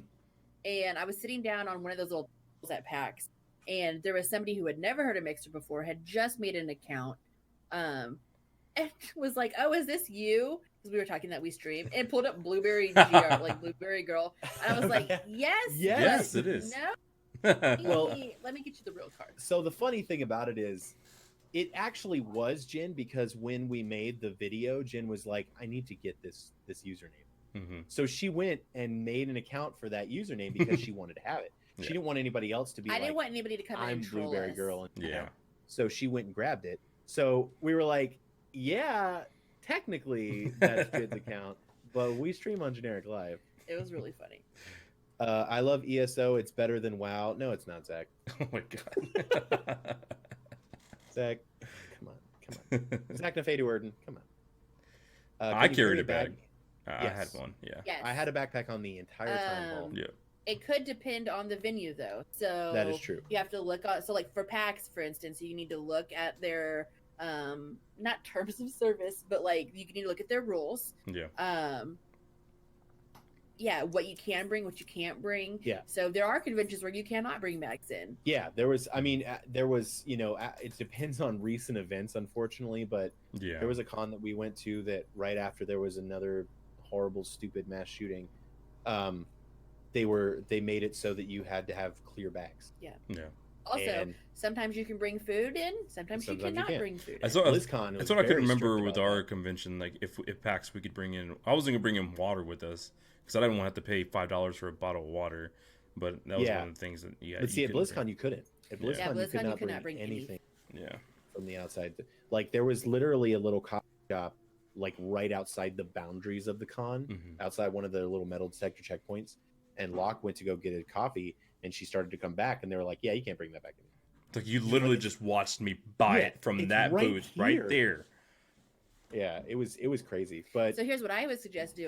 So like you say, like you didn't want to buy a whole bunch of you don't want to spend money on typical water. Blizzard. So they have tumblers, but they have the bottles that have the little filter in it. Mhm. Yeah, Just buy one of those that has the And filter fill it up attached with to the it. water. Bring it empty, fill it up with water, Hacks. like let's say the tap water, Convention not tap water, hacks but right like the little thing, and then there you go. honestly, You're Jen is all about those hacks, man. Yeah, hacks. Because she Life also hacks. she also is like very she knows a lot of stuff like that when it comes to traveling. Like she's Like when you go on the has all cruise those ship, little you have things. like those plastic like bags, like those IV Yeah, bags dude, Jen's full a of wine pro and liquor. I'm a Pro pro cruiser. cruiser. Okay. We've gone on 7 cruises, guys. That's something I That's- haven't done yet. That's something I Yeah, wanted. it might it's on my that list. it's because it seems like such an old person thing to Guys, because we're going to so many conventions this year, we're probably not going on a cruise. Oh, I'm a little no. upset about it. do. I'm actually okay with it, but I like cruises. Don't get me wrong, but Jen likes them more than I do. Kind of need TSA hacks. Yeti, you're on a list now. Don't try to sneak can't anything just say past that. TSA. That's illegal. Yeah, follow the rules. That's our hack. Don't look Oh, suspicious. man. Oh, that's Don't not. look suspicious. That's hard Well, for him Yeti- to do. Yeah, I was like, Hey, Big you see burly dogs man. run- Yeti Yeah. has the shifty eye syndrome. where He he's always does. just- If you watch him, he's always looking around. He makes him look. He's trying to be aware, but he looks suspicious. That's Oh hilarious. man, He I does. freaking love you, Yeti. Was it me? Was it me? So to be fair, Yeti, you look like Eric's brother. Oh. So Yeah, I you do look kind of like my brother. picks fun sometimes just because he looks like his little brother. He's my young brother, and he's a redhead.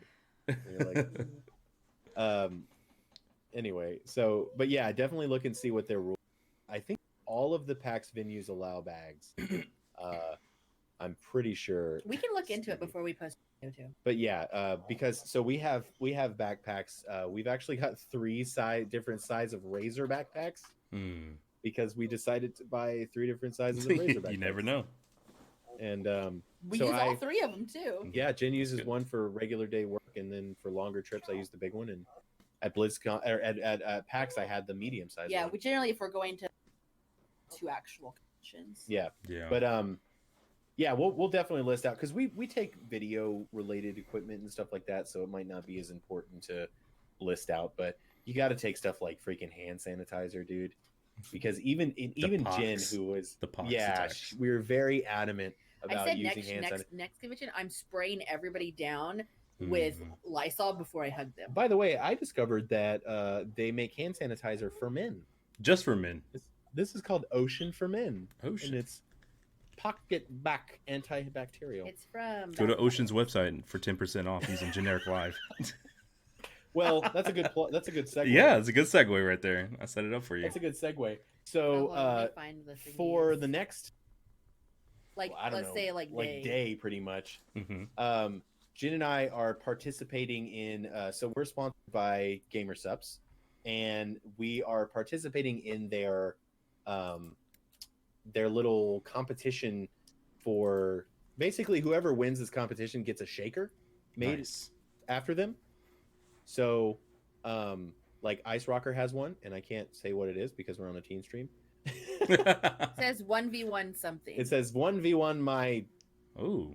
Beep. Beep. yeah. So anyways, yeah, so if you use the JenEricLive code, you get 20% off instead of 10% off for the next until like 11 a.m. on Sunday. Yes. Okay. Guys, check them out. 48 hours and Do you have the link? Can you post the link in the chat? Yes. Jen will do it. Jen.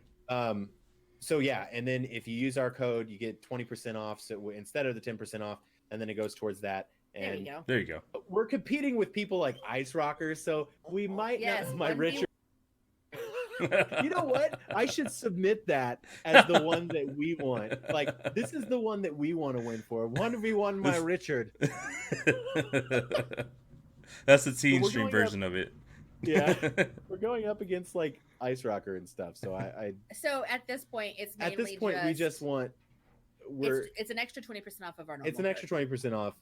Gamer Subs is really actually super good. Like, that's good. You know, we are sponsored by them, but I honestly do like. Don't get me wrong, I like other ones. Mm-hmm. You know, they're good, but we honestly like. Every stream I drink Gamer Subs. I really like their lemonade, and I hate lemonade in general. Hold on, but for some reason it's really Oh, good. I love lemonade. Chick-fil-A lemonade is goat. Oh, that's true. That is pretty good. So Gamer Subs is 0 calories, keto friendly, sugar free. It's organic caffeine, and like all of the other good things. And it also goes a long way. Like the servings or whatever, you can use a lot less and still get like, you know, a lot of drink out of it. But That's good. anyway, so yeah, if you guys are This is like one of the only times I say hashtag actually sponsored. yeah. Yes. But for the what is it just said Mexican. It down did say there. Mexican. I don't know what the hell. It's like labeling you or something. Like, dude, that's not cool. Pixel chat, not Oh, cool. God. But yeah, so we like Jen was saying, we used to not be sponsored by anybody, so we said we were sponsored by cheese. We actually Hashtag chow sponsored by we have a cheese. T-shirt that says sponsored by cheese, but no, we actually are sponsored by them now, and Not cheese. not Gamer cheese. Subs. No, yeah. Next Drop- time you you guys drop go to the the grocery cheese. store, next time you guys go to the grocery store, use code JenEricLive at checkout to get 20% off of your cheese purchase. Don't do that. They would just. You're They'll like, just look at you. what? But anyway, yeah, definitely. If you guys feel like doing that, Ban please Pixel Chat. feel free to. It would be awesome. What did you Pixel say? Chat is on a rampage right now. You played Overwatch with the Houston Outlaws. 20% off cheese. Yes. Eel. I know. You guys were talking about Gamer Subs, but cheese? Jeez. Dang, we do need to get a deal with cheese. Mhm. Oh, Dilla. Let's send an email to Kraft. Craft. One thing that we leave to go to the grocery store. One thing we want to do next year at PAX South is we want to go to Fogo de Chao. Yeah. Oh, nice. We gotta do Fogo, man. So Yeah. start saving up now. I know. we're going exactly. to Chama.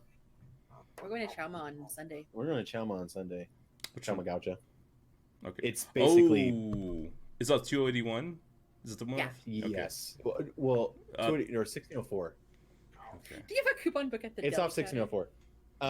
Yeah, it's just a Brazilian steakhouse. I think it's a little cheaper than Fogo de Chao, but dude, It's not downtown, so yeah. they have lemonade. We were talking. Ooh. Ugh. Mm. They have free lemonade that is so good, and it doesn't. It sounds like it wouldn't be good because it has what sweetened condensed milk in it, Yeah, so good. and you would So think good. that like putting citrus and milk together would curdle, Yeah. but it's so good, dude. It's I'll like, have to try it. and they're really good about refilling your. I had like this. It's just sitting there like refill. Just it, keep the refill it. picture right here. Yeah, just stay here. You're like, can I You're just my get my straw and just- personal, my personal refiller of lemonade. So good. Yeah, I love lamb. Yeah, I tried the yes. lamb at Fogo de Chao, and it was the greatest thing I've ever had. The first time I had lamb was on a cruise, and it was amazing. And Right. then After that, absolutely, we will What? go try on dresses. We also have to eat some cheesecake because supposedly we're having cheesecake con next year at yeah, PAX there was South. some joke about like from Migos Moo and a new friend of ours, Brooksy, that was saying like we're gonna come to y'all's house and have cheesecake. And we're gonna call it cheesecake con. I'm And like, then- we're down. So when Yeah, when there was exactly. these rumors about PAX South moving, they were like they were saying, oh, PAX South is moving. We'll just come down to San Antonio for cheesecake con. Don't tell me I'm late for it all. Yeah, we're Like- just now ending it. Bye, Sammy. Bye. We're done. No, Simi, but we told the story about About this, Simi, I don't know if we've ever shown this. Like while you were watching. Mm-hmm. Look, you remember this, Sammy? That beautiful Remember thing. I remember. Simi made this. Simi and her husband made this for us. Still, do you still make them, Simi? Does she still do it? Oh, nice. You should have sold some at a PAX South. That'd have been awesome. Simi, didn't you guys say And you were I going to start doing nice plug. And I ship. Simi.com. It's not actually. Use code generic at checkout for 10% off. Use code generic at checkout when you're buying from Simi for free. Simi, you should post up a link in our Discord. Yeah, you should. Yeah. I thought I still had their card because we had their card sitting in that picture frame for a really long time. We did not have a card. We did not. We might be behind the picture. I looked. I just looked and it's not. Anyway. That's awesome. So, this is being a one. Well, I guess we're coming up to 3 hours. I want to drag this out as much as I can. Are we really? Yeah, 3 hours. Oh yeah. Nice. This is about as long as our stream will normally go. Yeah. The show is great. Well, I can ask, does anybody else have questions for Generic or myself or anything Sure. about the show? I mean, anything else y'all would love to talk about, be sure to ask him right now. And if you missed it, watch the VOD. Yeah, you got National VOD. Cheat. I'm also going to try to put it up on YouTube as well, guys. So. Oh, cool. Oh yeah. Absolutely. How many pets? Ooh. 3. 3 doggos. Here's one. Come here, Pixel. Come on. Will she jump up there? Come on. Come on. Serby will. Come on, Vicky. I absolutely had a fantastic time, Simi. It was absolutely amazing. I did not want it to end at all. I can get one of the other ones. Yeah, it was great. It was great. Look at I that. had an awesome time. There's another one. What was your take on PAX Dilla? Oh, Simi was asking Dilla what your take on PAX was. Yes, I had absolutely. I mean, I went to so last year, 2019 was my first PAX He just South. wants outside. It was Sorry, right I at the just beginning dropped of me streaming on Mixer, so I didn't really know what to do or what to expect. This year I had a better understanding, but I had a bit larger group with me as well, so it made it even more awesome to have like 12 other people from my community just to come and hang out with me and other people involved in our community. It was just unbelievable. So I'm kind of gonna try my best to make it to PAX West and have a great time out there in Seattle. Rex said, what made y'all start streaming? I don't know if that was aimed at one of us particularly, but Jin and I, we started streaming because we were doing YouTube, wasn't really working out for us. And Well, here's the thing. We play games all the time anyways. yeah, Yeah. it's true. Yeah. So why not just stream it and make friends? And that was kind of the idea. We were going to stream it. We wanted it to look really good quality, and we started streaming, and then we did. We made friends, and now we're making more friends with everybody in chat. And one of our awesomest friends is Mr. Dilla here. Yeah. Which we've had dinner. We're real friends because we've had We dinner owe together. them dinner. We've had. At Chewy's. Oh, I love You were the Chewy's. first person. We do owe you dinner. You need it. Yeah, you hear that? You need to go Oh. dinner for this. I'm okay with that. Mixer. You were the first other Mixer streamer that we've ever met in person. Yep. Was you. IRL friends indeed. And Simi, thank you for the follow. Appreciate it. Top 3 games of all time. Oh, probably 3? Zelda. I know Zelda. 3. 3? Yeah. Just 3. Legend of Zelda: Link to the Past. BioShock Infinite. I know that people might not be happy about that answer. And Fallout New Vegas. I played New Vegas. The other 2 I did not play. Yeah, New Vegas is the best one. So. And then Simi's asking Dilla, what is your favorite RPG? Oh, I'm not much of an RPGer, if I'm completely honest. I will say that I did play Final Fantasy VII back in the day on PlayStation 1. FPS is definitely more his. Yeah. FPS. I'm going to say Modern Warfare 2. I probably made the most friends on that back in the day. So Call of Duty Modern Warfare 2 was my favorite FPS. Well, I can say Halo 2 as well. Halo 2 was... I had a lot of fun on that game too. For sure. I could tell you Jen's top 2 favorite games. That's WoW and Minecraft. Yeah, there you go. Back and check. Yeah. I don't know what her third would be, honestly. I know my Which wife's one? favorite game is Crash Bandicoot, Oh, and she loves Spyro too. Like that. She loves that game. have you ever tried an MMO? Is what Eel said.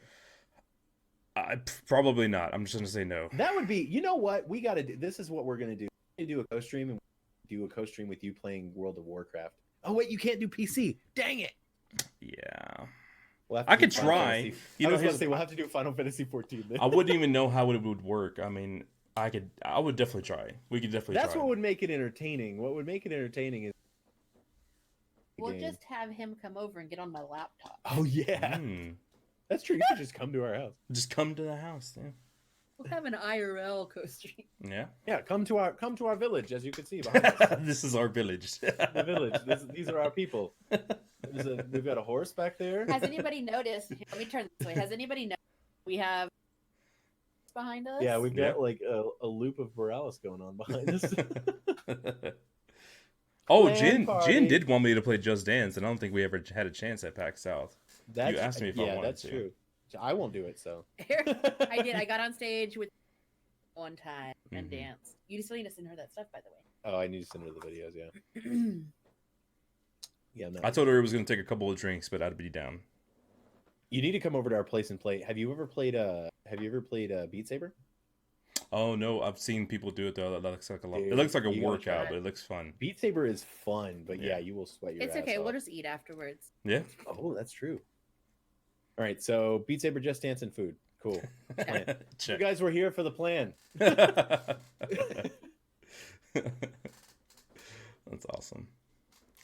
Anybody else have any other questions? Do y'all have any questions for me? Questions? Well, I meant generic. Do y'all have any questions for me? Oh, Oh, I was us. asking during. Yeah. Yeah. Yeah, so- Jen was doing that already. I'm already flying down. Cool. See you there, Rex. My first video game that I can remember was probably Super Mario 2 on Super NES. Nice. That I can remember at least. I'm sure I probably played something before that, but that's like the first real memory of actually Mario playing 2. games. Yeah. The fake Mario 2. hmm The one that wasn't actually a Mario game. You left out WoW in my top 3 favorite ones. Is it your top three? Is it in your It's top not. three? It's Top not three? top 3. It's definitely in like 10. That's not top 3. Because and the reason why is because WoW is an ever-changing thing. So I could say that if I was being like 100 on it, like probably my 5th top favorite game would be World of Warcraft: Wrath of the Lich King. Like it had to be that specific expansion, Okay. because that was just one of the best times I had in my life playing that game Yeah. back then. That expansion, but generic logo. What does it?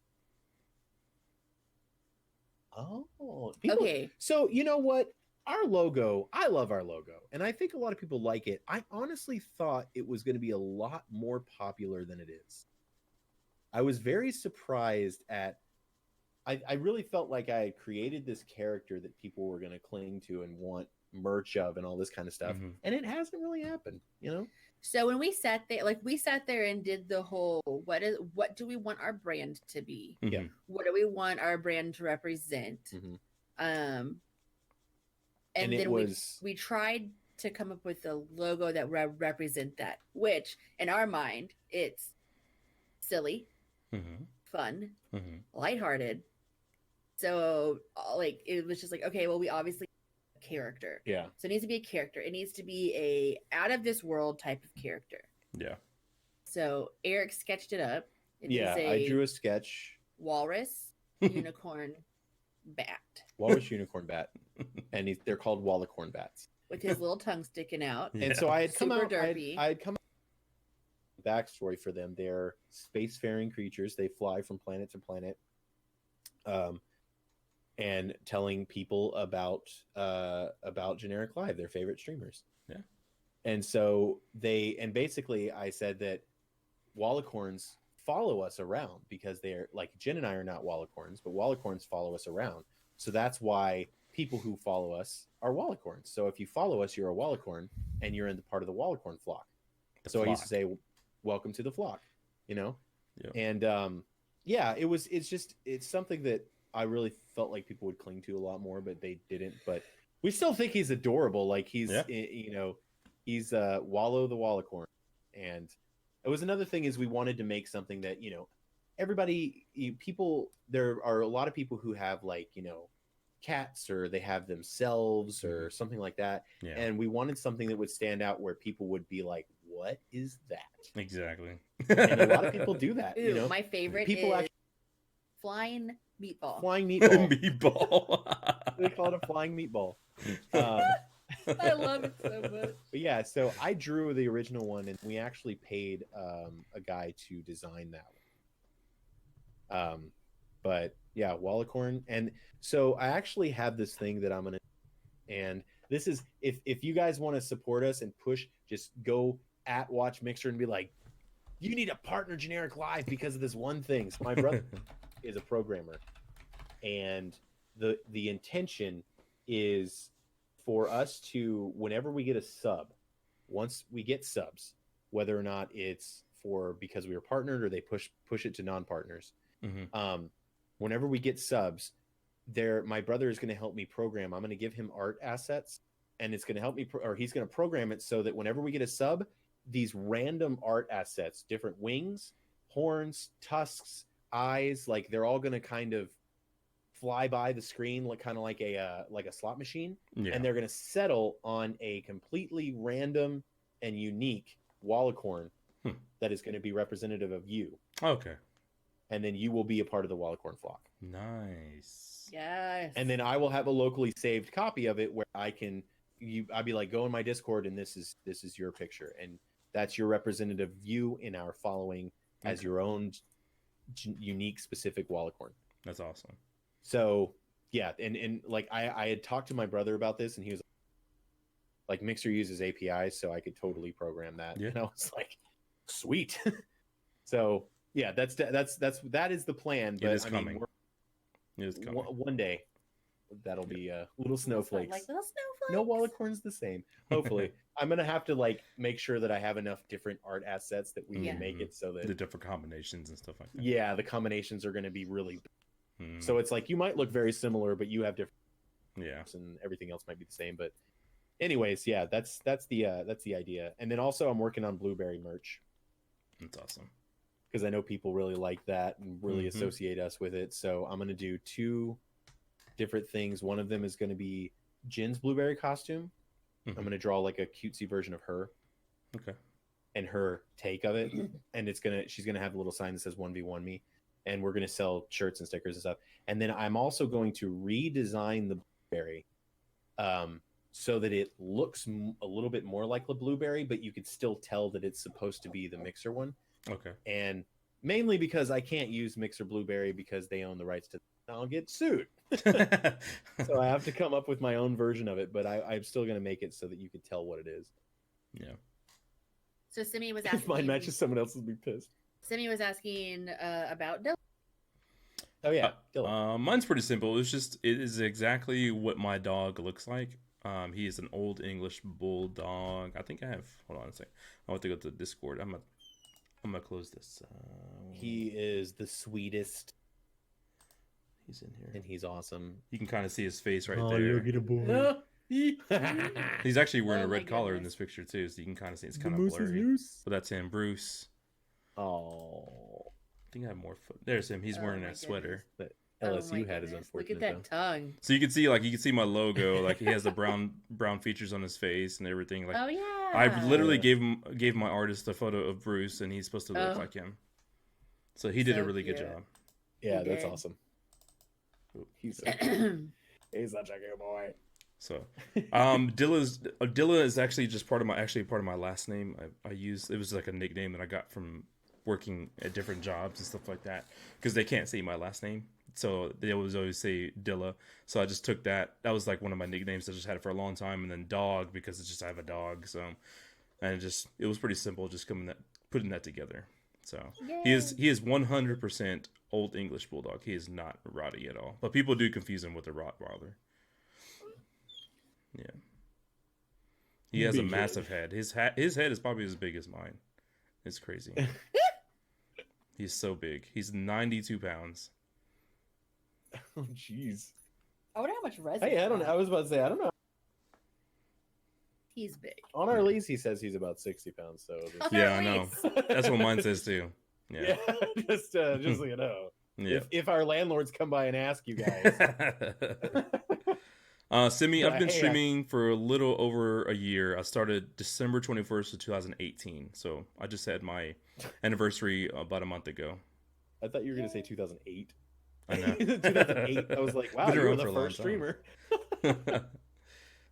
Yeah, Dustin's officially surpassed the year mark as followage. That's crazy. Woo-hoo. Dang. Mhm. What's up, Ghost? How's it going, dude? Hey. Ghost. All right, Ghost is here. We can end the stream. Uptime. If you hit uptime, right now it says 3 hours and 12 minutes. So we've been around for a while. Later, Hall. Thank you for stopping by. Yeah, See ya, thanks Hall. for hanging out. Yeah, 3 hours and 12 minutes. Well, That's we awesome. do have to let the dogs out. Rez is like going crazy. Yeah, right yeah, now. we're gonna. He's being a baby. All right. Before I let you go, can you let everybody know where to find you? Generic live at everything. Generic Live everywhere. Generic Live on YouTube, Twitter. Generic Live on Mixer specifically. We stream Tuesday, Wednesdays, Thursdays at 6 p.m. Central Time, and then Sunday at 10 a.m. Central Time. So if you guys aren't doing anything in the morning on Sunday and you want to come hang out with us, Mhm. we do play a lot of World of Warcraft. We play Sea of Thieves about once a week. Sea of Thieves, maybe another game, but usually Sea of Thieves. But if you're not into WoW, you can still come and hang out with us, chat with the chat. We're Exactly. definitely a very interactive stream. We like to talk to you guys. Yes. We know that there's a lot of streamers out there that are really good at games, so you just watch them because they're good. That's not us, guys. That's not us. Not us. We're the entertaining ones that talk to you. So, yeah, even if you're not into World of Warcraft, come hang out with us and chat. We'll have a great old time. Yes. Um, And it was absolutely wonderful. Yeah, it was great. This is meeting fantastic. It was. Everybody, and thank you for inviting us and doing all of this. and if we get our Thank stream, you. if we get our podcast going, and Jen is okay with us having a guest at some point, Yeah. then we'll have you on. I'm definitely down. And thanks, Yeti. You're awesome. And guys, if there's anybody in my community that has not hit the follow button, make sure y'all do so right freaking now. Like I said, these guys are so awesome. I consider them my IRL friends for sure. They're an awesome couple. Yes. They're really, really awesome people. And of course, awesome content creators. So make sure you follow them on every platform available. Like I said, I put their Twitter over there right below them, as well as their URL on Mixer. So make sure you hit that follow button for them. I'm pretty sure they would really appreciate it. So, yes, and I thank you guys for if coming more by. people are in here and haven't followed, make sure you follow Dilla. And if you want haven't to. seen the Blueberry song, you should definitely go to our Twitter and Exactly. it's pinned on there. If you are a Mixer person at all, you'll probably appreciate it. Exactly. And we put a lot of work into it. Worked with a band called Bitforce, which is a really awesome band. I'm going to be working with them on the next song that we do. So, yeah. Yes. Exclamation point! Sing. Say. You want to sing the Blueberry song?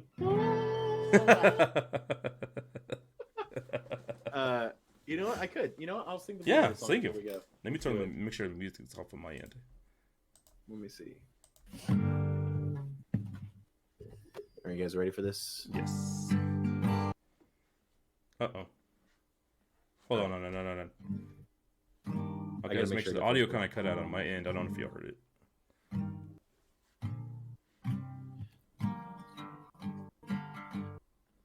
Okay, I had to make sure that I remember the chords. Look outside. Can y'all hear him, guys? Dang it. I don't know if it's like cutting out on my end, so I don't know. Make sure. I don't know if it's cutting on y'all's end either. Can you guys hear me? No. It cut out. It cut out.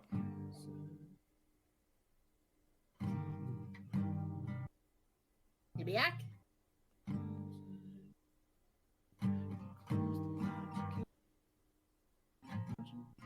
I think I don't know. It's cutting out really bad now. I noticed it had cut out. Mixer can't handle it. Yeah. Well, I think it's Discord. Honestly, I think it's Discord's in. I don't think it's Mixer's in. Because it's happening in my ears So- too. We have it linked on our Twitter. It's the very top post. Okay, it's It's like a pinned up video. top. Yeah, just imagine And- me singing it. Simi Star's daughter is in it. Oh, that's her. She does the solo. Okay, Yeah. okay. I can't. Well, it's okay because I'm having a hard time getting the keys right. I'm in it too, by the way. It features me. Get online. Yes. Yeah.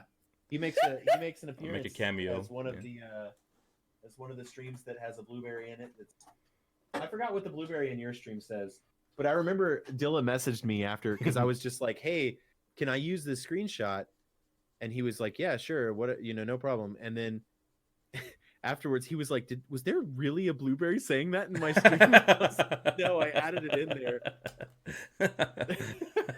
He was like, "How did I miss that?" I was like, "No, I added it." Actually. That was funny. But yeah, That's awesome. It's not actually her daughter playing the solo. It's the guitarist from. Oh, you should have totally But- said yes. It is her daughter playing.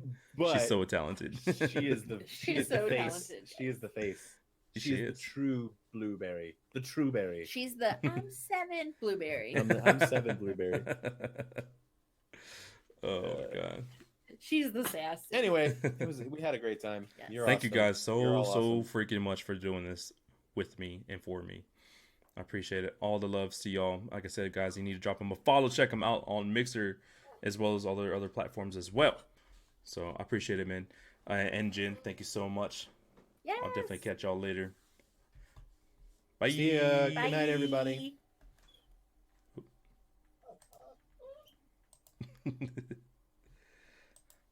Thank you guys so freaking much. I really hope you enjoyed the show. It was awesome and a pleasure to do with JenEricLive. Like I said, guys, if you don't follow them, check them out on Mixer as well as the other platforms. Like I said, they have the music video we talked about, so it's really awesome. They did a really, really awesome job with that music video. Go check it out on their Twitter. And I appreciate everybody's insane amounts of support throughout the stream. Actually, I meant to talk to them before they left. I know they're still in chat. Generic, do y'all have anybody we could host or raid? We definitely can share the love to somebody. I'll definitely go to somebody y'all recommend. Yeah, I'll let you look while I'm talking. But like, guys, really, I do really appreciate all the support. I know I got a few follows from Generic's community as well as some hosts and stuff like that. So I can't thank you guys enough for being here and checking out the show. I try to do this at least once a week. It's very difficult for my work schedule to have a consistent schedule and to plan these out, but I at least try to do this once a week with somebody different every week. And it's basically just to promote the other person's channel and their content and just basically talk about them. So I had a fantastic time talking to Haldat last week, and that video is on my YouTube if you want to check it out. And then I'm going to try my best. I think I wasn't able to hit record on my Streamlabs, but I'm going to go to my vlog on Mixer and try to save this video and then put it on YouTube at a later time as well. So if there's no one here to in the beginning of the stream of the show, you'll have an opportunity to watch it on YouTube as well. So, and I'll throw it on, or I'll give it to Eric to see if they want to throw it on their Discord after that. So after it goes up. So it has been really fun, Elo. I appreciate you guys hanging out here, not only just lurking and watching, but actually being interactive and talking to us throughout the stream. It's been amazing. I appreciate y'all's support. Like I said, I don't have a schedule I can give y'all, unfortunately, when I go live. I do try to stream in the afternoons, Central Standard Time. So I usually try to start at 2 p.m. Central Standard Time, and then I go into the evenings, just depending. I try to get off around 10 o'clock because that's when my wife gets off for work. So sometimes I do stay on longer, just depending how the stream is going. So I really try to stream in the afternoon more than anything. Looks like Moo is live and doesn't have too many people watching. Awesome. I'm down to host Migos Moo. I think I do follow them. If not, then I'm a bad boy and I forgot. Let's see. I do not. Oh, that's my fault. I thought I followed them originally. Okay. We will definitely go host Me Goes Moot. Oh my God, I love that background. That's freaking awesome. So we'll go drop them some love. If y'all want to raid, you're more than welcome to. Generic or hashtag, what can we do? Hashtag Bandilla. Hashtag.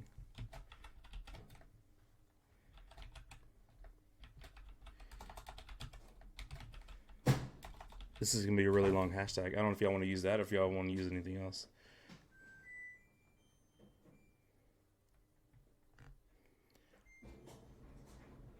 Generic Dilla. Yeah, that probably sounds... That looks aesthetically pleasing.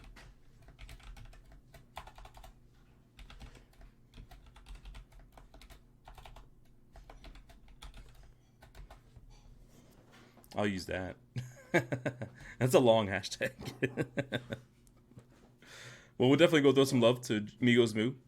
I appreciate, like I said, much love to everybody for hanging out. Thank you so much for the support. Thank you guys to Generic. I love y'all. Thank you for being a part of the show. I will definitely post the next show here shortly over the weekend, and we'll continue the support for another streamer. So I appreciate it. We're definitely going to run this back again, and I'll try to bring as many people. So if you're interested, if you don't know anybody, definitely throw them my way so I can get them on the show. Y'all have a good rest of your Friday night. Thank you so much, and we'll be back tomorrow for something else. I love y'all. Much love. Peace.